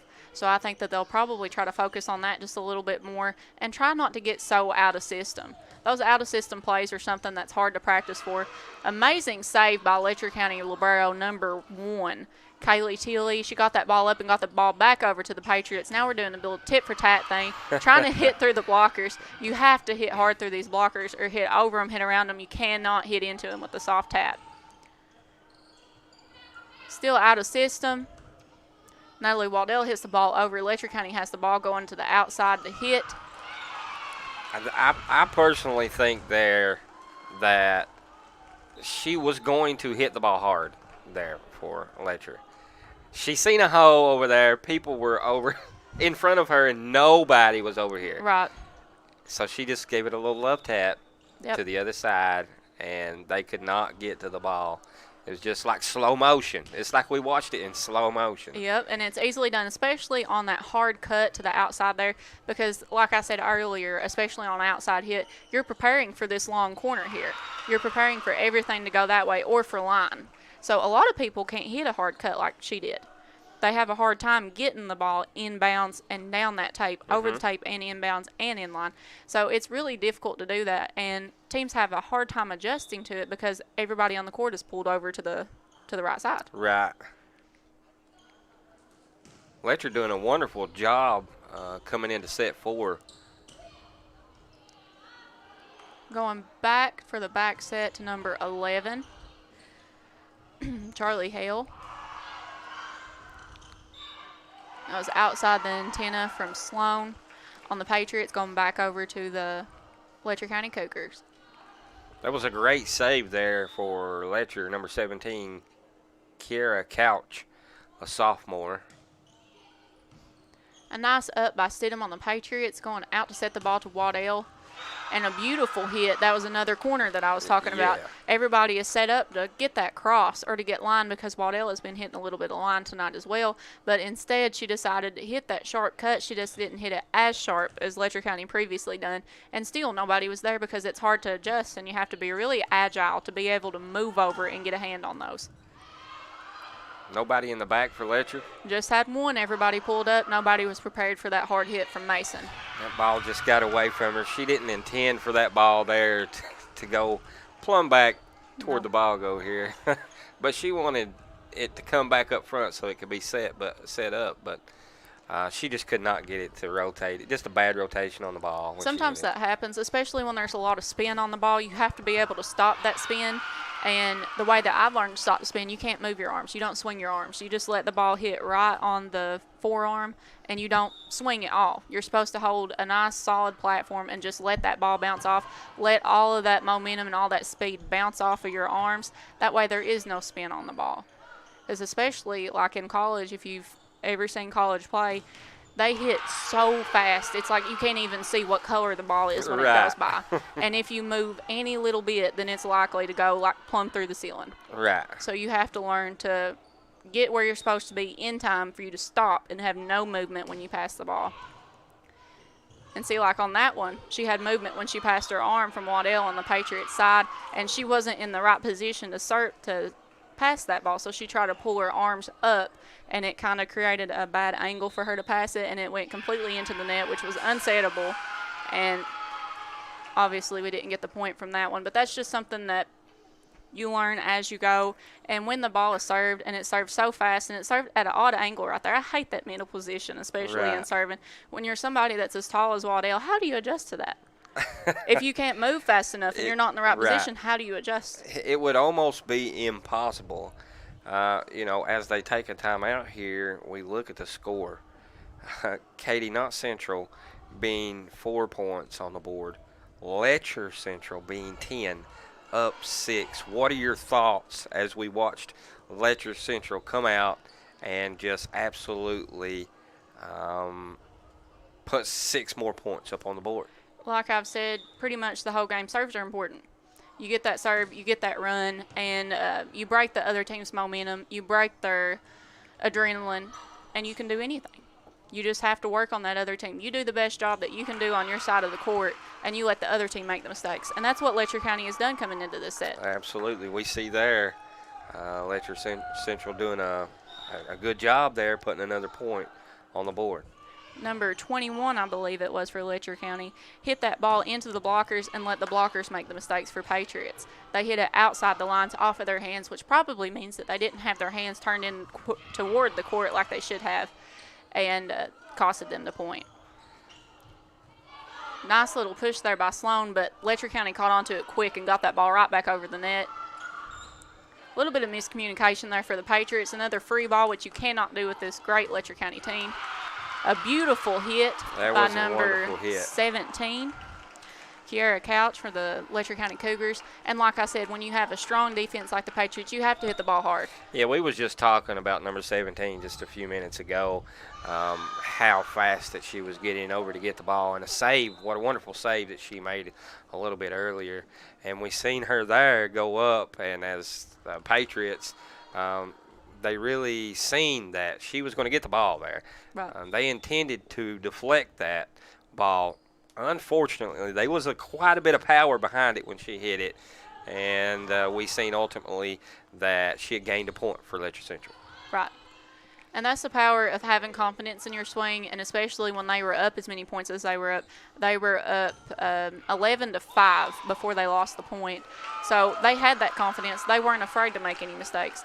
And she's been a hot hitter this set already. Yes. So she was getting up there. She was ready to swing. She was ready to swing into that strong defense of the Patriots, and she let the Patriots make the mistakes. That's all you can really do, especially with two strong teams. You do the best that you can do and let the other team make the mistakes, and they will. Right. And we've seen both teams make mistakes, but specifically in this set, the blockers for Knott Central have made a few mistakes as far as knocking the ball into the net or off to the side or not even getting the ball over or out of bounds. Right. Well, the Patriots did not mess that one up. They just had a beautiful block. Looks like it was Waddell and maybe Hatmaker. I'm not sure which one. They ran so fast and they've all got dark hair. But anyway, they had a beautiful block. They went up together, and the timing is really important on those two, and especially on the outside. Whoever is the outside blocker, your hands need to be turned in.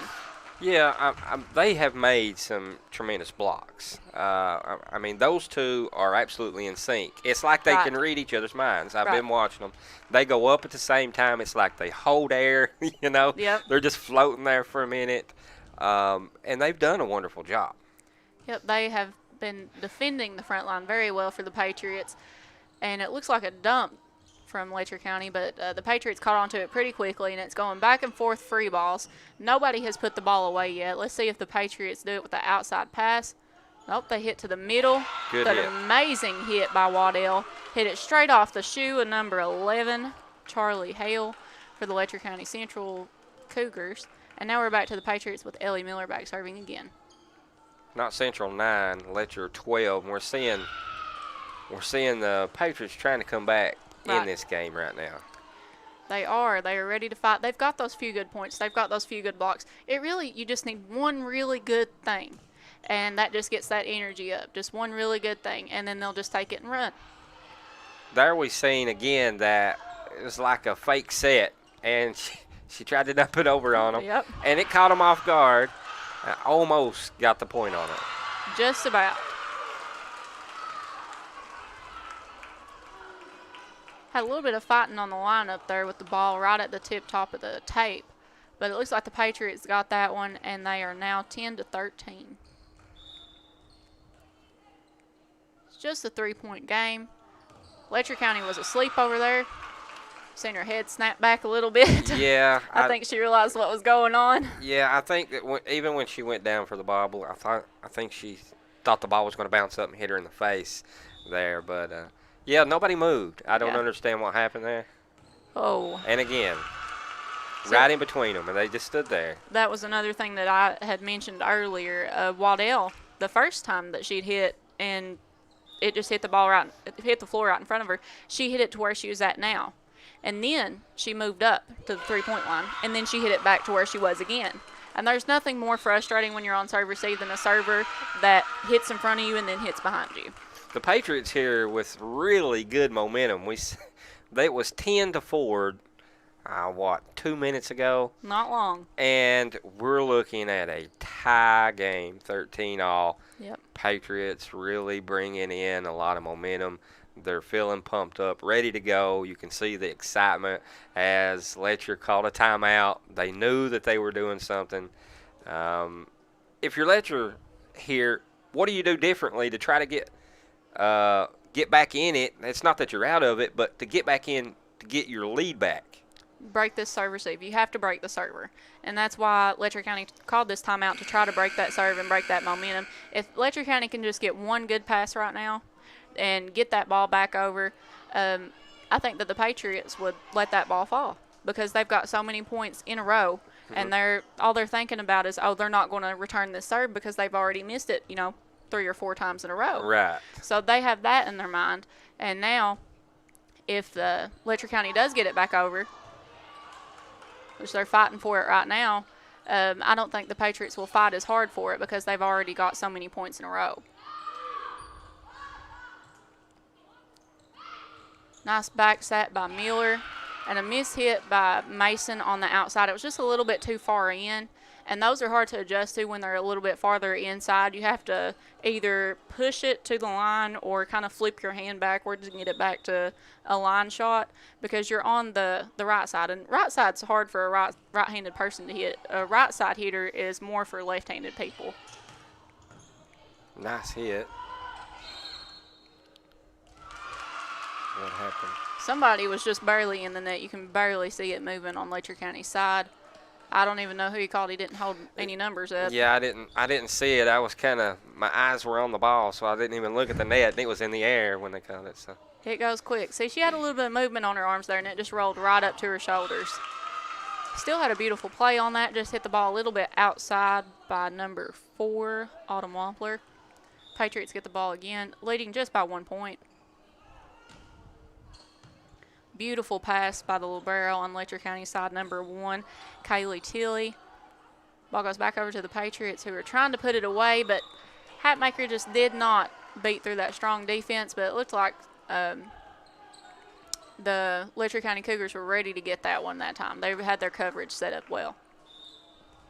Yeah, they definitely put good coverage on that one, and, they got the ball back here.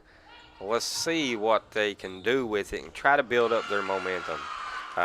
Looks like, unfortunately they couldn't get it back over.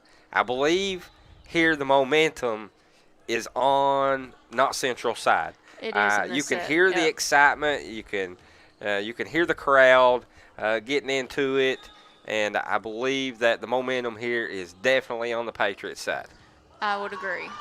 A beautiful smackdown by Faith Pollard on the Patriots side. She has really grown so much as a player because I've seen her, like I said, she played in 7th grade when she was on the Patriots team. And there is nothing that helps more than getting these younger girls in with the older girls to see how it is and to learn it.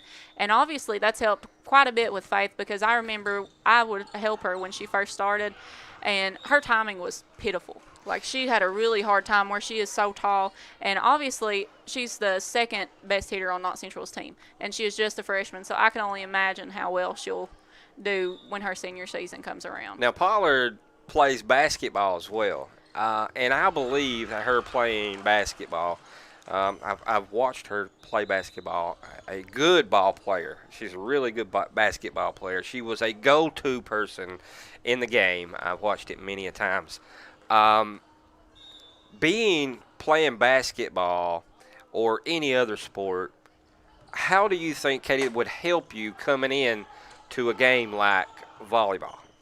Well, I think really in any other sport you learn different things in each sport. Like I ran track and field, I hated it, but I still ran it anyway because it kept me conditioned.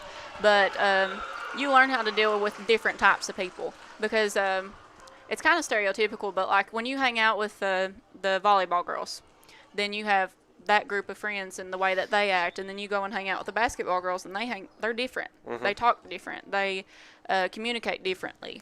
And when you get to do so many other different sports and you learn like different rules and different speeds, I think it really helps you become a better person all the way around because you get to experience different relationships and different people. Absolutely. And different coaching types and different tactics, and you can learn things from basketball and bring that over into volleyball. Like how I said earlier, a serve is like a free throw. That's probably something that Faith relates to very well. Right. And I'm sure that when she serves, which she doesn't serve a lot in varsity games, but I'm sure that when she serves that she puts 2 and 2 together on that she relates those together. I don't really know what Mason was thinking on that one. She hit it just a few feet outside the line, probably getting just a little bit flustered with a game that is this tight in the 4th set. All the Patriots need is to win this game, and then they go home. If they lose this game, we go into a 5th set to 15. So emotions are definitely high for both teams. Yeah, and, you know, looking at the score right now, you just got a point put on the board for the Patriots. They're up 2. They need 5. It's 20-18 right now. If you're looking to win this game and your final set as the Patriot, what do you ultimately 100% have to do in order to make that happen? Get these serves in. Get these serves Without a question, you have to get these serves in. If you don't get these serves in and over the net, doesn't matter if they're hard, if they just barely fall over the net. If you do not get that serve over the net and inbounds, you don't give your team a chance to play. Right. So you're automatically knocking yourself out of winning the game. Right. And it looks like Ambergi has just got 2 serves in. She only needs 3 more. All she's got to do is let that other team make the mistakes, keep the ball on that side, let that team make the mistakes, and the Patriots have this set in the bag. Nice hit. Beautiful hit by Mason. See, she does a really good job at adjusting to those over her body, the crossbody hits. Those are really difficult to hit, but she managed to make that one over and inbounds and really have some heat on that one. You could really hear the power when she hit that ball. You could really hear the power. You know, watching this game, we went through 4 sets. Knott Central 2 points away from going home with the W here. We've seen, up to this point, we've seen a lot of just getting it over. Yep. Right? Playing it safe. Playing it safe and just getting the ball over. Not a lot of power hits, but we have seen a few. For Letcher Central and them being a power hitting team,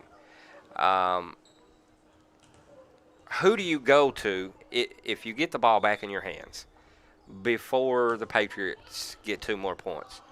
Who do you go to for that power? For the Letcher County Cougars right now, in this rotation, I would definitely go to right side hitter number 11. Charlie Hill, she is our number 2 hitter for Letcher County, so I would definitely go to her. And then I would also try to go out to 21 out on the outside, which it looks like that number 11 is in the back row right now. You can still hit if you're in back row, but I would hit your hot hitters. Oh, no, she's in front row. I was wrong. I would hit her, and then I would hit number 21. You've got to hit people that are hot and people that are strong, somebody you can count on, especially in a game that's this tight. And it looks like the Patriots, they're getting a little flustered now. Yeah. Game point's always tough. It's really hard to really get that point for game point. And you could see as Ambergi was over there cheering her team on. If you're Letcher Central here, that is not what you want to happen. I'm sure Coach did not like that one. It's tough. It's tough to come out of that when emotions are high, and it's really hard to serve on game point. Yeah. You could see the disappointment on her face after the ball hit the net. You know, I felt sorry for her myself because, like you said, the emotions, you could see those emotions coming out on the court, and she was so disappointed that the ball just went straight into the net and didn't even go over.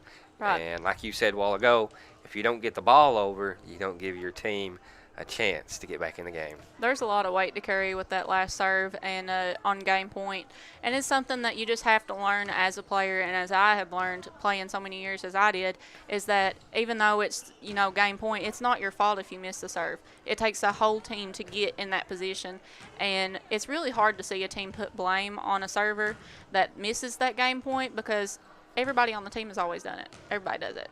But it's a team effort, and even though that was the last point, and I'm sure she feels terrible, you know, it took a team. It took a team to get there. That's going to do the varsity game for Knott Central and Letcher Central, with after set 4, Knott Central coming out on top, taking home this win. Up next is going to be the junior varsity game. We're going to take a couple-minute break here, and we'll be right back with you. Stay tuned right here on Hometown Channel 24 for your next game, Letcher and Knott County Central Patriots. This telecast is copyrighted by Hometown 24 for the private use of our audience. Any rebroadcast or retransmission of this game without the express written consent of Hometown 24 is prohibited.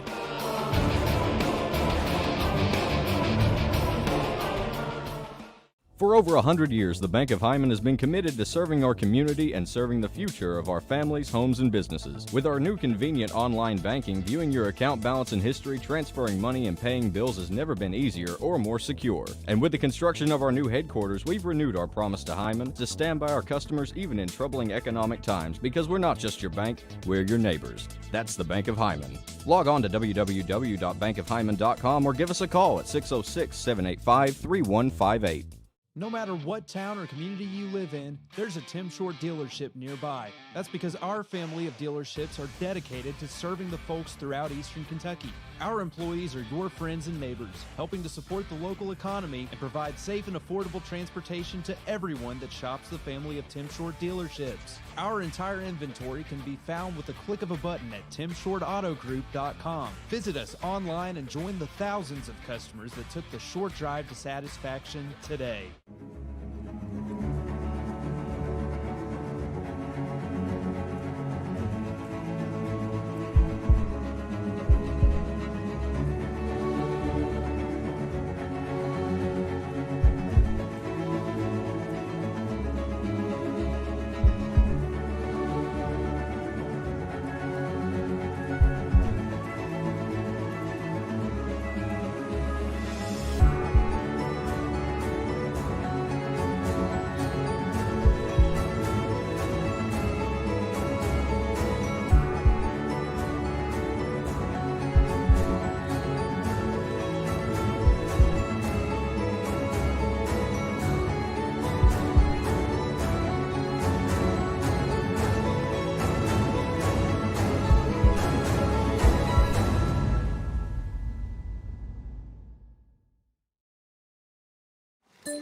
Summer is here, and the deal on the iPhone 12 mini just got even hotter at Appalachian Wireless. The iPhone 12 mini comes with massive features and is the perfect pocket size. Best of all, Appalachian Wireless is offering the iPhone 12 mini for just $1 with a 2-year contract. Good things do come in small packages, and it's the iPhone 12 mini on the region's best network. But don't wait. This deal won't last long. We are you. We are Appalachian Wireless. TVS Cable has everything you need to stay entertained. Video services with all your favorite channels and local sports on Hometown 24. Ask about digital voice service for home and business.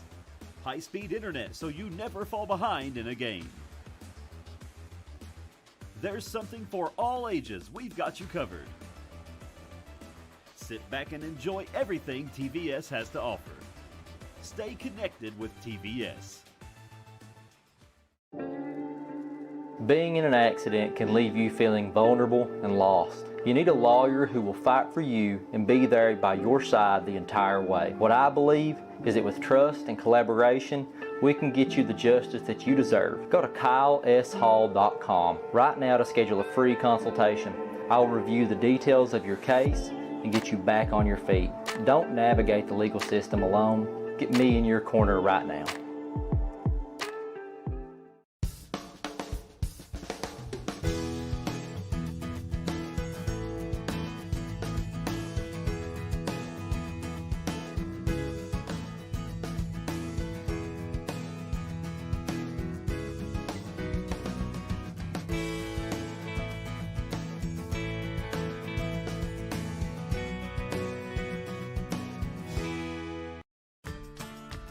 I believe in Kentucky. I believe in Kentucky. I believe in getting your hands dirty. I believe the best recipes are never written down. I believe in fried chicken, cornbread, and soup beans. I believe in the cards. I believe in cats. I believe in insurance coverage that helps you sleep at night. I believe in always carrying an umbrella. I am Kentucky. I am Kentucky. Contact Derek Bowling, your Kentucky Farm Bureau agent in Hazard. Since 1954, Heinemann Funeral Services has been part of this community. When your family needs someone who cares, Danny Terry and his staff are here to help. During your family's time of need, they are a helping hand through every step of the process, from services to monument and to your loved one's final resting place. Celebrating over 50 years proud service to the community, Heinemann Funeral Services. At TVS Cable, we are committed to providing you with the best broadband available, whether that be through expansion of our fiber-to-the-home facilities, new builds into previously unserved areas, or by launching DOCSIS 3.1, the latest technology in cable broadband. TVS Cable has always changed with the demands of Eastern Kentucky, and we will continue to make investments in our area because we care about Eastern Kentucky. It's our home too. For 100 years, we have educated some of the brightest and best leaders of our region. At Alice Lloyd College, we stand for Work ethic. Quality. Affordability. Leadership.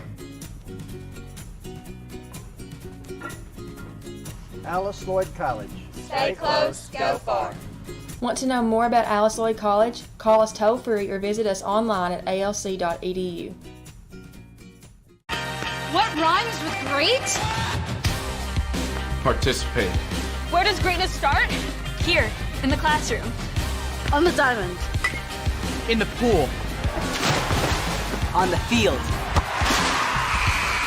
Where will your greatness take you? To better grades. To more friends. Yeah! Be great. Participate!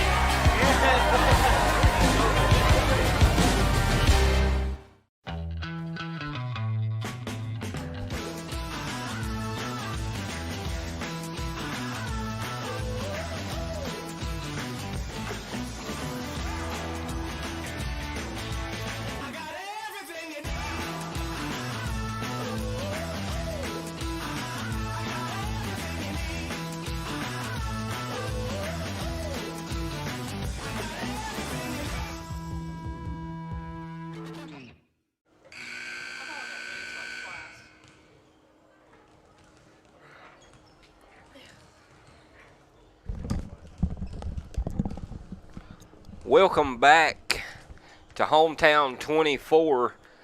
We're coming to you right here from Knott Central with the Patriots. We'd watched a varsity game just a few minutes ago, Katie, and unfortunately Letcher could not come out on top on that one. We've seen a lot of good plays, a lot of good saves, good hits. What are you expecting from the JV coming in from Letcher and Knott Central Patriots? If I was the JV team for Letcher Central, I think that they probably took a lot of notes from varsity and seen, because a lot of times your players between JV and varsity, they kind of rotate both. Some of your JV players will play varsity, and obviously they're probably going to set up the same way. The tactics are going to be the same. So Letcher County has probably watched a lot of the weak spots in their varsity and has seen what they need to adjust to beat this JV team from the Patriots. So with the JV teams coming out onto the court here, for the Patriots, who do you think will be the one person, or maybe two, we'll say two people, that will be kind of like the impact players for the Patriots? That's tough to say for the JV team for the Patriots. I'd say they'll probably have Miller back in, Ellie Miller. It looks like she's in front row right there. Or no, she's not. She's somewhere. She'll go back in. But she's a strong contender over there. And then also probably number 10. But these girls, a lot of them on the JV, some of them have good nights and some of them have bad nights. They just kind of rotate around. Right. So I wouldn't really say that there's like one superstar out of all of them. They just kind of, they're all young. So their emotions kind of get the best of them here and there. But I think we'll have probably two. I don't know which two, but probably two will shine in this game. Okay. How many sets do you think that this game's going to go? I'd say it'll just go to. It might go to the third, but I think either one team or the other will take this game in 2 sets. Serve into the net by Letcher County goes back over to the Patriots. We are 1-1 starting off the JV set.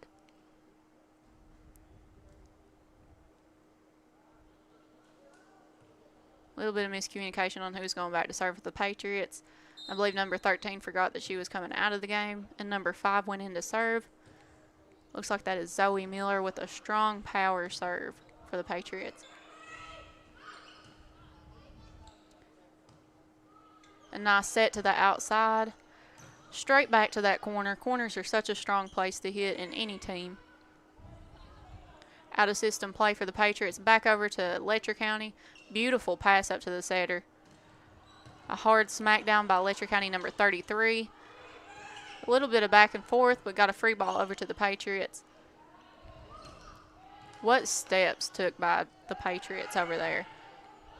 Good communication by the Patriots right now. Good hit. Unfortunately, it goes out of bounds, but it's a nice swing. She was just a little bit too far in. I think she kind of forgot where she was at on the court on that one. She was a little bit too far inside the court and just shot that one straight outside that out of bounds line. Number 15 there for the Patriots with a couple good saves on that last volley. Yep. And there's a point for the Patriots. Serving again to Letcher County. And as I was talking earlier, most of the time, whatever kind of defense and offense that they run it throughout all 3 teams, freshman, JV, and varsity. So if you've noticed that Letcher County sets up the same way on serve receive that their varsity did, the 3 in the back row. And that's a tough game to play, especially in your younger girls, because your younger girls are not as experienced as your varsity, and they don't move as quickly most of the time, and they're not as agile, and they can't read those hand movements as good. So when you're doing that 3-man serve receive for a team like Letcher County, you really have to have a lot of practice in on that to make that effective and to get the ball back over. Another nice hit. Looks like somebody was in the net. I think he called number 15 for the Letcher County Cougars. Ball goes back over to the Patriots to serve. We are 3-all. Number 15 right now for the Patriots, doing a lot over there on that left side, and you know she's getting back. She's communicating, making some really nice hits for the Patriots right now.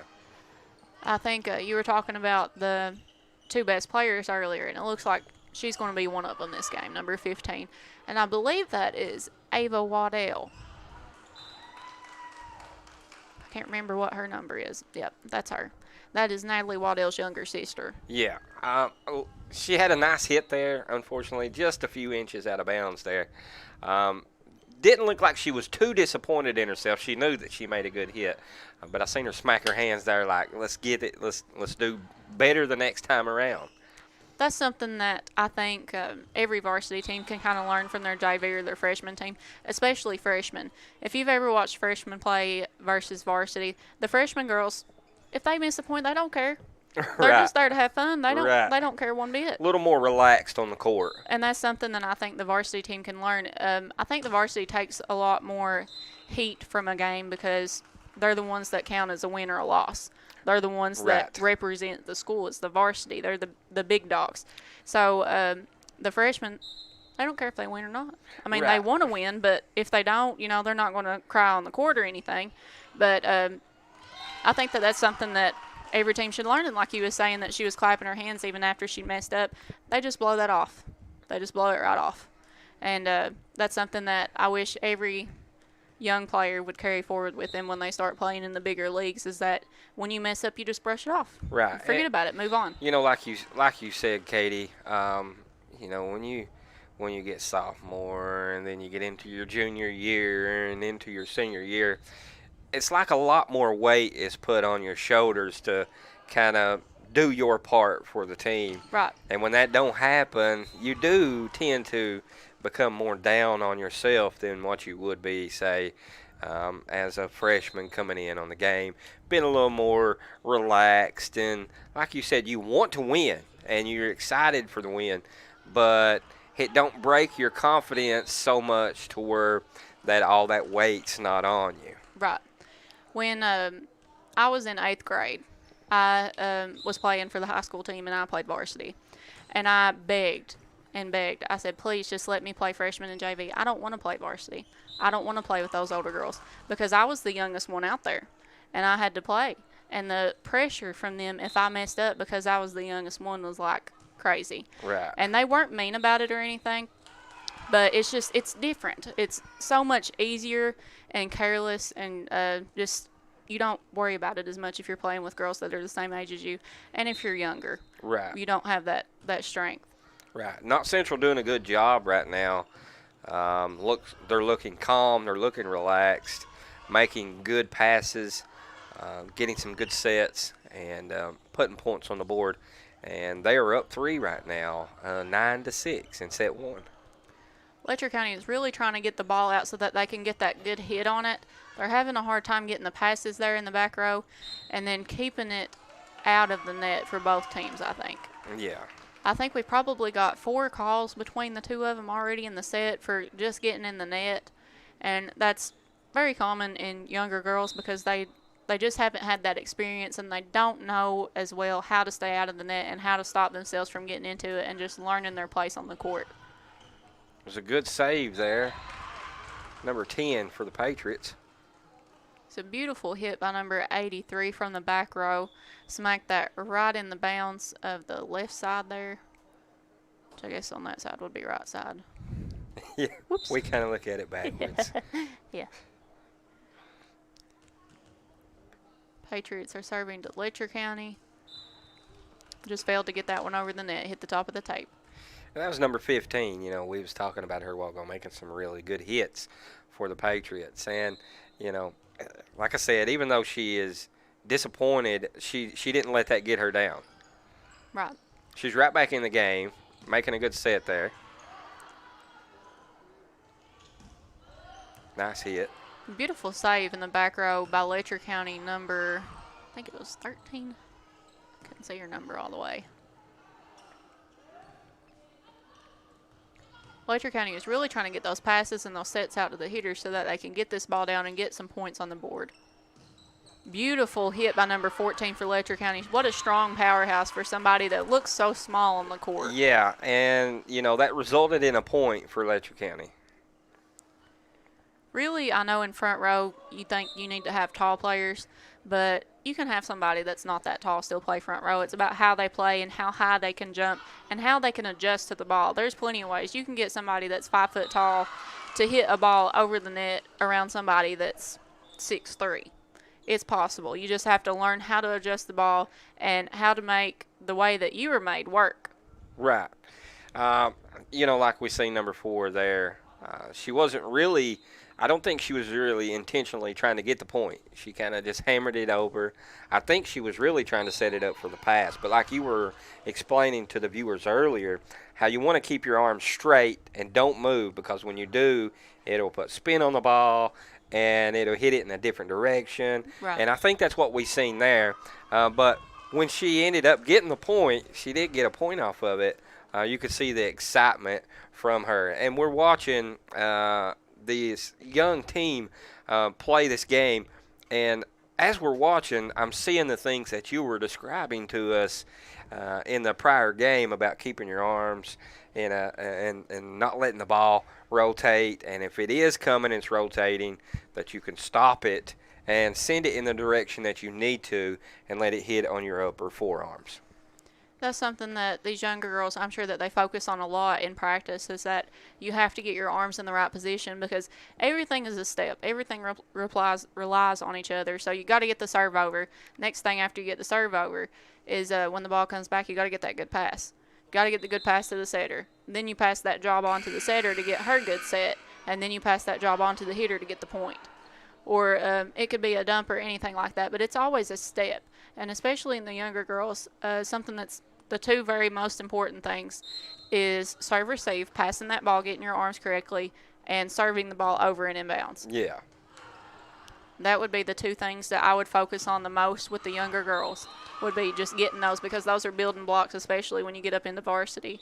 Is if you can't do those, then you have no play on the game. You have no play. Right, You can't right. give your team a chance to play.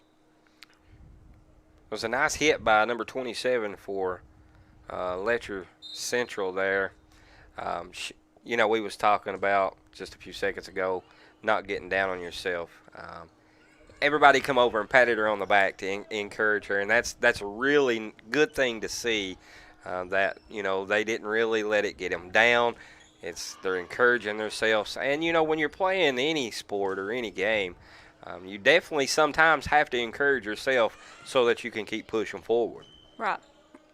It's very important, and it's contagious in a team. If one person has that energy and has that excitement, then more often than not, the rest of the team gets that too. And if one person gets down, then it's contagious to the rest of the team as well. And that was something that we done, I think it was my junior and senior year when I was playing in high school, is that after every point we all came to the middle and we clapped hands or touched each other or something in the middle, which, of course, it's a sin to touch somebody during COVID right now. Yeah. But we always came to the middle, and that was very important. We always got quarreled at if we didn't do that, because it was something that kept our energy up and kept the momentum up and kept everybody kind of in a good mood and not down if they'd missed a point. Something I really enjoyed as I was growing up, again, with any sport, is the pep squad. Yeah, I really enjoyed seeing that when you've got all of the fans and that would come in and it's like, I want to pump you up, Yeah. So it's a really good thing, and to see those teams come together and be able to pump each other up and the excitement, that excitement transfers, like you said, to each player, and then you get, in return, we get, as viewers, get to see all of that transfer on the court. And, we've seen with the Patriots here, 16-10 right now, they're up. And we've seen the excitement transfer into this team. Right. It's a beautiful serve by Knott County over to Letcher County. And then we got the ball back over to the Patriots. I don't know what really happened on that one. I think she just kind of fell asleep there on the Patriot side. Was a little late getting to the ball and mishit it. Letcher County goes back to serve now. And see, the JV is set up just a little bit differently. They've got those three back, which we had the miss hit by number 2, so we'll see probably Miller pull back a little bit more here in a minute if we miss hit again. Trying to adjust to that spot. See, she took a step back. You've got to try to cover those holes. And just as you said there, she did take a couple steps back to cover that hole. Nice save.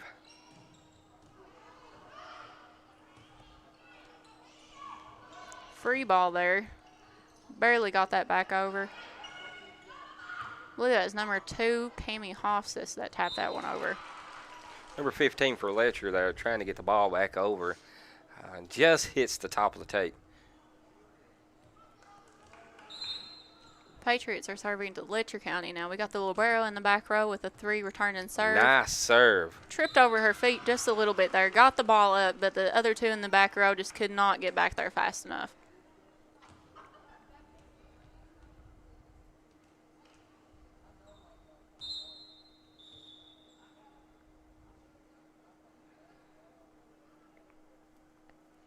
Looks like we've got a call right now. It seems like they are out of rotation. Knott County might lose the point on this. They might not make them lose the point. Not sure. It's really up to the ref. They did. They took a point. Yep. Sometimes they'll let you get away with it, but most of the time, I think this year they're a lot more strict on certain things. I know that when I line judged the other night, I was told I was not allowed to touch the ball.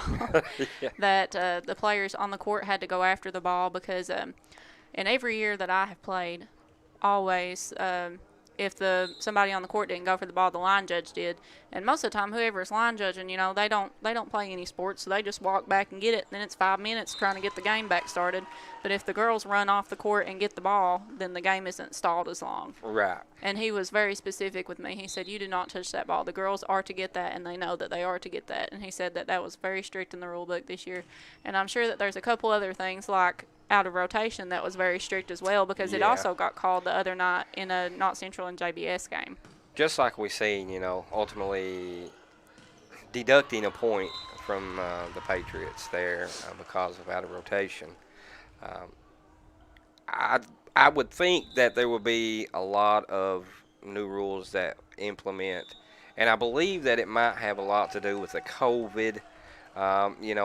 Rules change for everything during this COVID, and I think that we're going to see a lot of things come in different games that we're not so used to, and that they're going to try to enforce and really push that on each game. Right. I think that a lot of the COVID thing has really hurt a lot of the girls that didn't get to play and practice as much as they have, but in coming back out now and being able to play, and even though we have fans in the stands that have to wear a mask, we still have fans in the stands. And I think that helps the girls a lot, especially where they get to play now and they get to practice more and they don't have to quit every 5 seconds because COVID and somebody's quarantined and all of that. And I know that how you were talking about how the energy is contagious earlier, and that when you hear all that they just get them all riled up.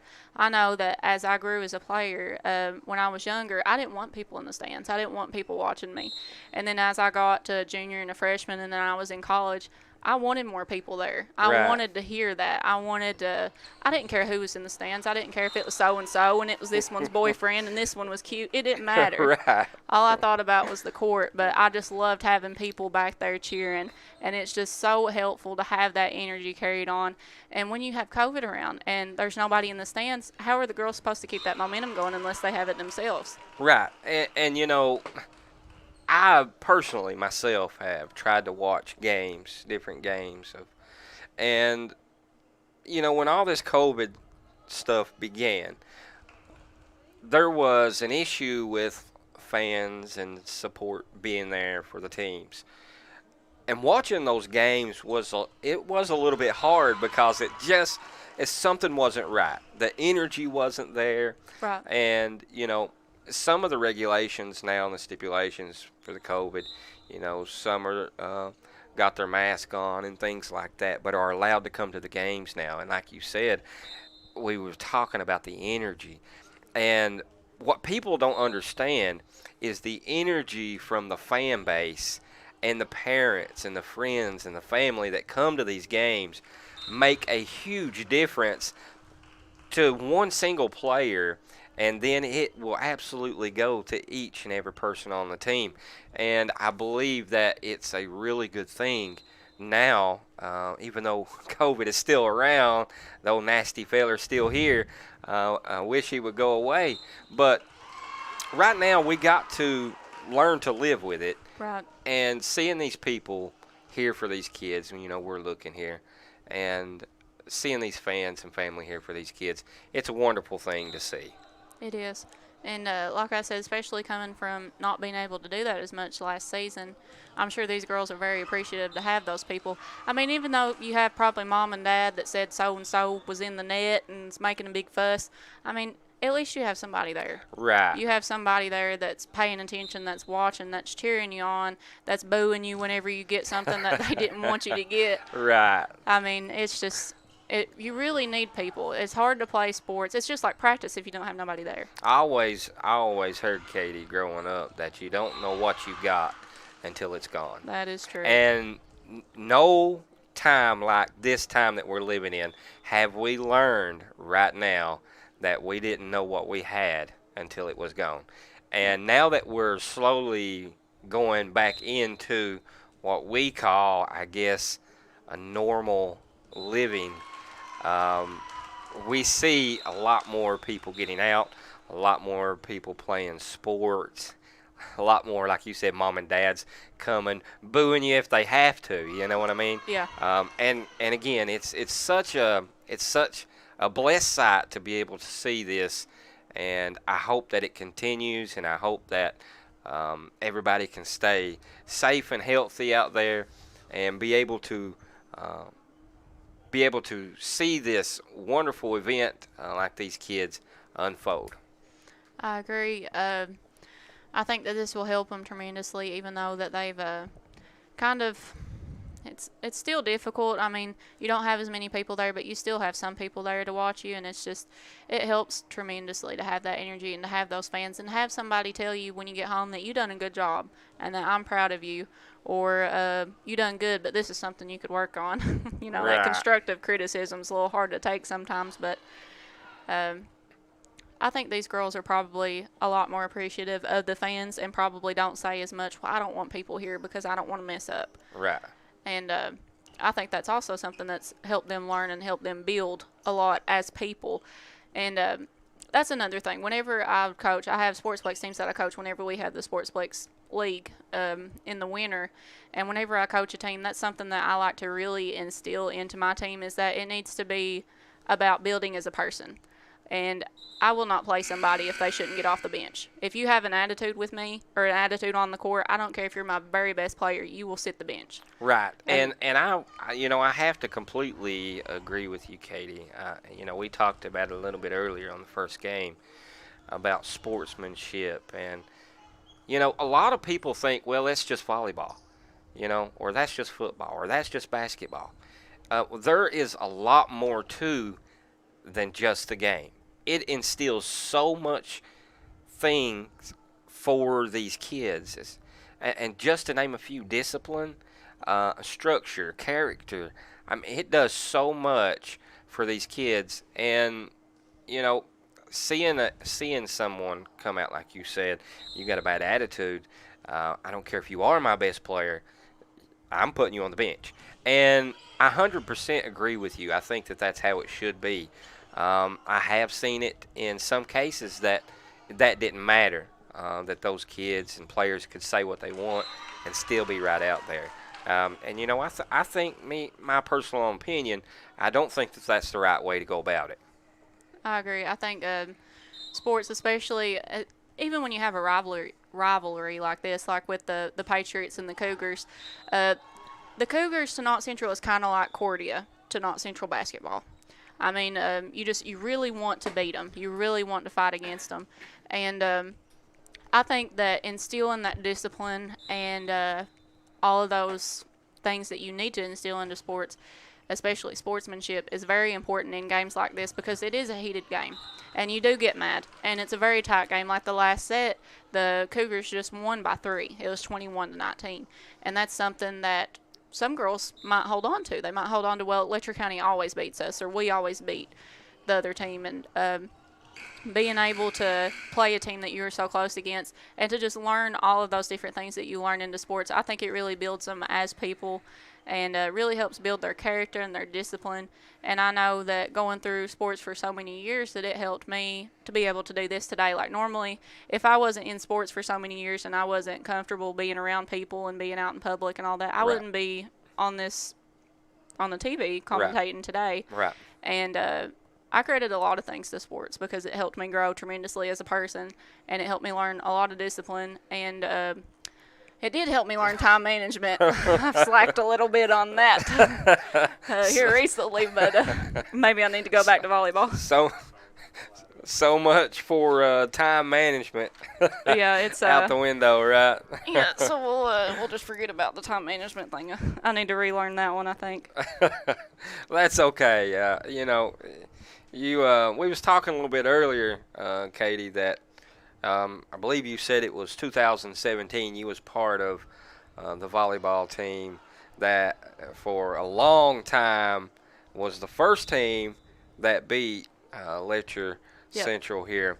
And, you know, seeing you back then, well, I didn't see you, but I'm just saying having you back on that team then, and then seeing these people on this team playing now several years later, what do you think that is different from when you played than what we see here on the court today? Well, I think in the JV team, I think we probably have a couple stronger players than what I had when I was on JV.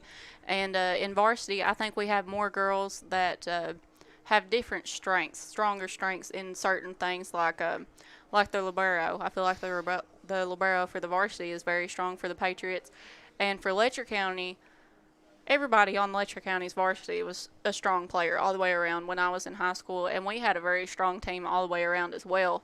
But I think a couple things that are a little bit different is that my senior year we had a lot of older girls. We were all pretty much in the same age range, and these girls they're kind of a mixture. There's a few seniors, there's a few juniors, and then there's like Faith Pollard, who's a freshman playing pretty much the entire time varsity, and for Letcher County, they had pretty much of a mixture too. So really, I think that's probably the only difference is that some of them have more strengths, and there's a lot more younger players. Right. But I will say that I have noticed over the years, from the years that I helped with the program, and then just watching year after year after I've graduated, is that a lot of things that I learned as I got older and after I graduated, these girls are doing now. Like things that I learned in college are being instilled into the high school systems now. And that is definitely a good thing because, you know, like you said, that what wasn't there, a lot of times when you take things from the older teams, like you're saying, and implement that into the younger teams, when they get to, say, what the level that you were talking about, they already know what to do.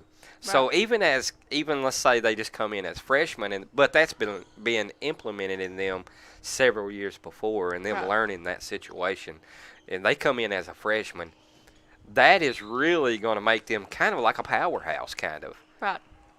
I know Coach Grigsby for the Patriots, that he helps coach, obviously, Knott Central, and then he also has the Heinemann grade school that he coaches. A lot of the things that they do in Knott Central volleyball, in the warm-ups and in like practices, the drills and stuff, he instills in those younger players in grade school. If they're old enough to be able to do it, and if they're capable of doing those drills, then he'll instill that into them. And a lot of these girls are younger girls that have been playing with Knott Central for a couple years, but they're just freshmen. Or I think Zoe Miller, I believe she's 7th grade. Right. And she is one of Bill's Heinemann students. So being able to get those girls in with the older girls and have them learn those things and then build upon them as they grow older, I think the program will only get better in any team as long as they start young. Right. And, you know, just like any sport, we see 6th, 7th, 8th graders coming over to play for the high school teams. And when those children learn the high school tactics, I'll say, and go back and play into their grade school, you can definitely 100% see a difference in their game. Oh, yes. In everything that they do. You can. You can definitely see that is beyond their years, for sure. I know that a lot of, like, Letcher County's middle school teams and Coach Grigsby's middle school teams, they have a hard time finding teams that they can compete with. Right. Because they've already learned so many other things that a lot of schools haven't advanced to, that they have a hard time finding somebody to play against that is competitive enough to actually help them practice some. Right. And in a way, I think in grade school that kind of hurts them a little bit because they don't have anybody to play. But really, in the long run, you learn so much more, and it's so much more helpful. You know, I was thinking the same thing. You know, I've seen it many, many times over the years, how they play with the high school level but come back down to the grade school level. Yep. And a lot of times they just don't have any competition, and they kind of lose the excitement. and they don't really put all their all in. Right. So for me, seeing that, I thought the same thing. I was like, is that a good thing for them to play up, but yet still play down? And I was kind of against it at some point. My mind changed and said, well, before they get to that high school level or college level or whatever it may be, for them to know that knowledge before they get there is tremendous. Mm-hmm. And it does nothing but build on their foundation. And it's an excellent, excellent thing. I agree. Definitely. Right now we've got Letcher County serving to the Patriots. Letcher County is in the lead 9-5. We had a free ball go over to Letcher. Pushing it out for the hit. A beautiful hit by number 27, Letcher County. Just barely got up by the libero on the Patriots. Back over to the libero, but a different player gets it, number 9 or 8. Nice hit. 9. That was number 4 for the Patriots. There was a hole over here on the bottom left-hand side, and she seen that. She did. She smacked it right in that corner.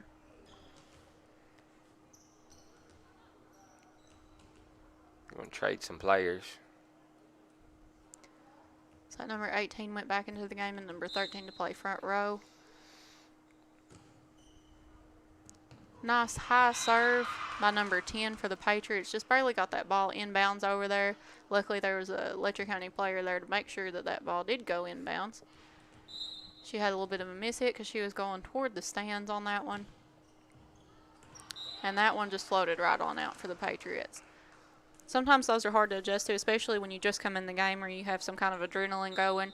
And really on serve, it's hard to get them inbounds and to get that heat on them. And I think she just hit that one a little bit too hard. Maybe she ate 2 bowls of Wheaties this morning. I'm not sure. She ate her Cheerios. Yeah.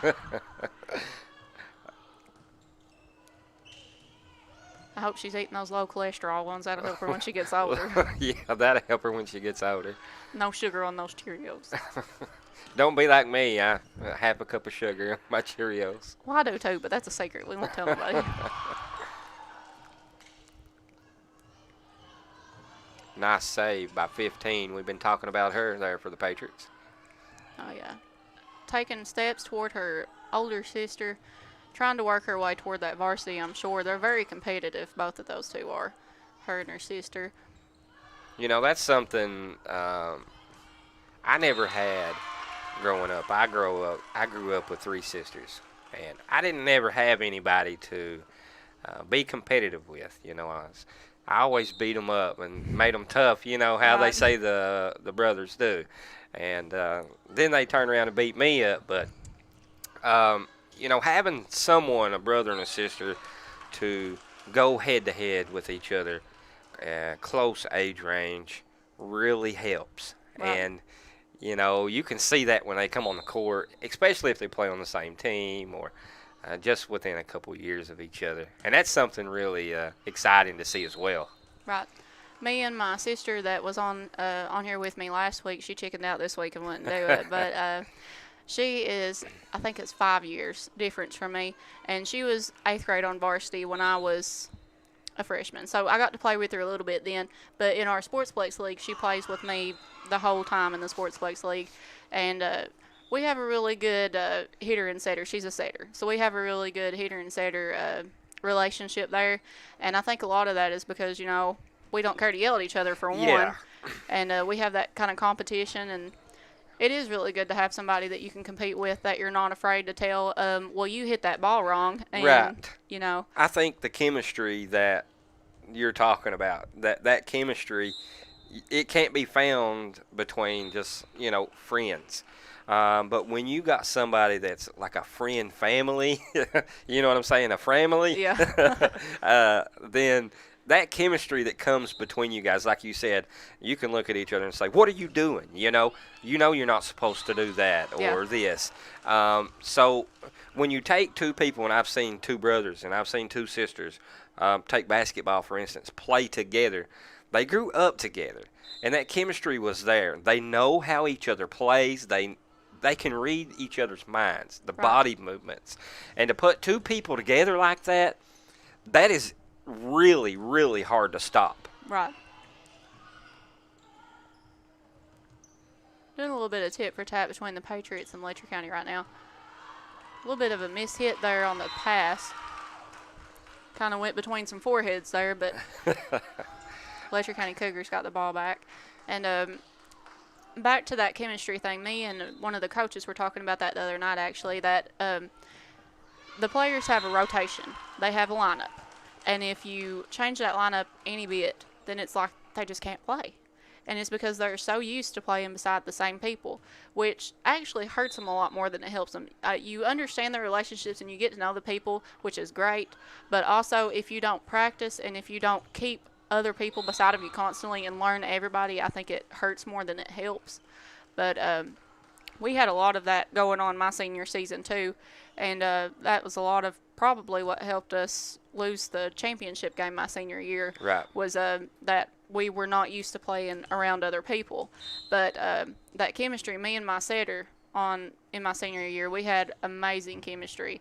And she could set me from anywhere on the court. She could be in the corner of the court, and she would set me, and I would nail that ball every time. Right. Like, we just knew what each other was going to do. She knew where I was going to be. I knew how she was going to set the ball, how high, where it was at. And that's just something, like you said, you can't beat it. When you get that chemistry and you get that relationship there, it's really important. And I think team bonding is also something that needs to be instilled into the players, because that relationship and that chemistry means so much. And you need to be able to tell somebody, you need to get your crap together. You need to do better. Right.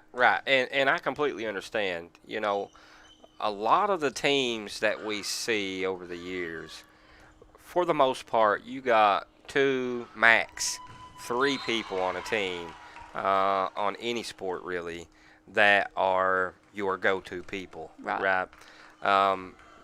Even though that you have those 2 or 3 go-to people, a lot of times if you rely just on that, it will get you beat. Guaranteed. And even though some of your players are not up to standards per se, to the 2 or 3 that you have, that you know that you can count on. Right. If you got 10 people on that team, those 10 people need to play with each other. Like you said, they need to create that chemistry, because there may come a time that you may need that person that's sitting on the bench. Right. And never got in, or whatever the situation may be. And no better time than quarantine time right now. Like, exactly. Last week when Breathitt County played, their star player wasn't in the game, out for quarantine. Exactly. And I'm sure that flustered them quite a bit. Is you got to be able to rotate those people in and out, and you need to learn how to make relationships with everybody. And I know that when I was in high school, we used to do a team bonding thing. We would have like a lock-in and stay all night, play games or whatever. But I feel like it's really important as a player and in a team to make sure that you can tell somebody, well, you messed up, without somebody getting mad.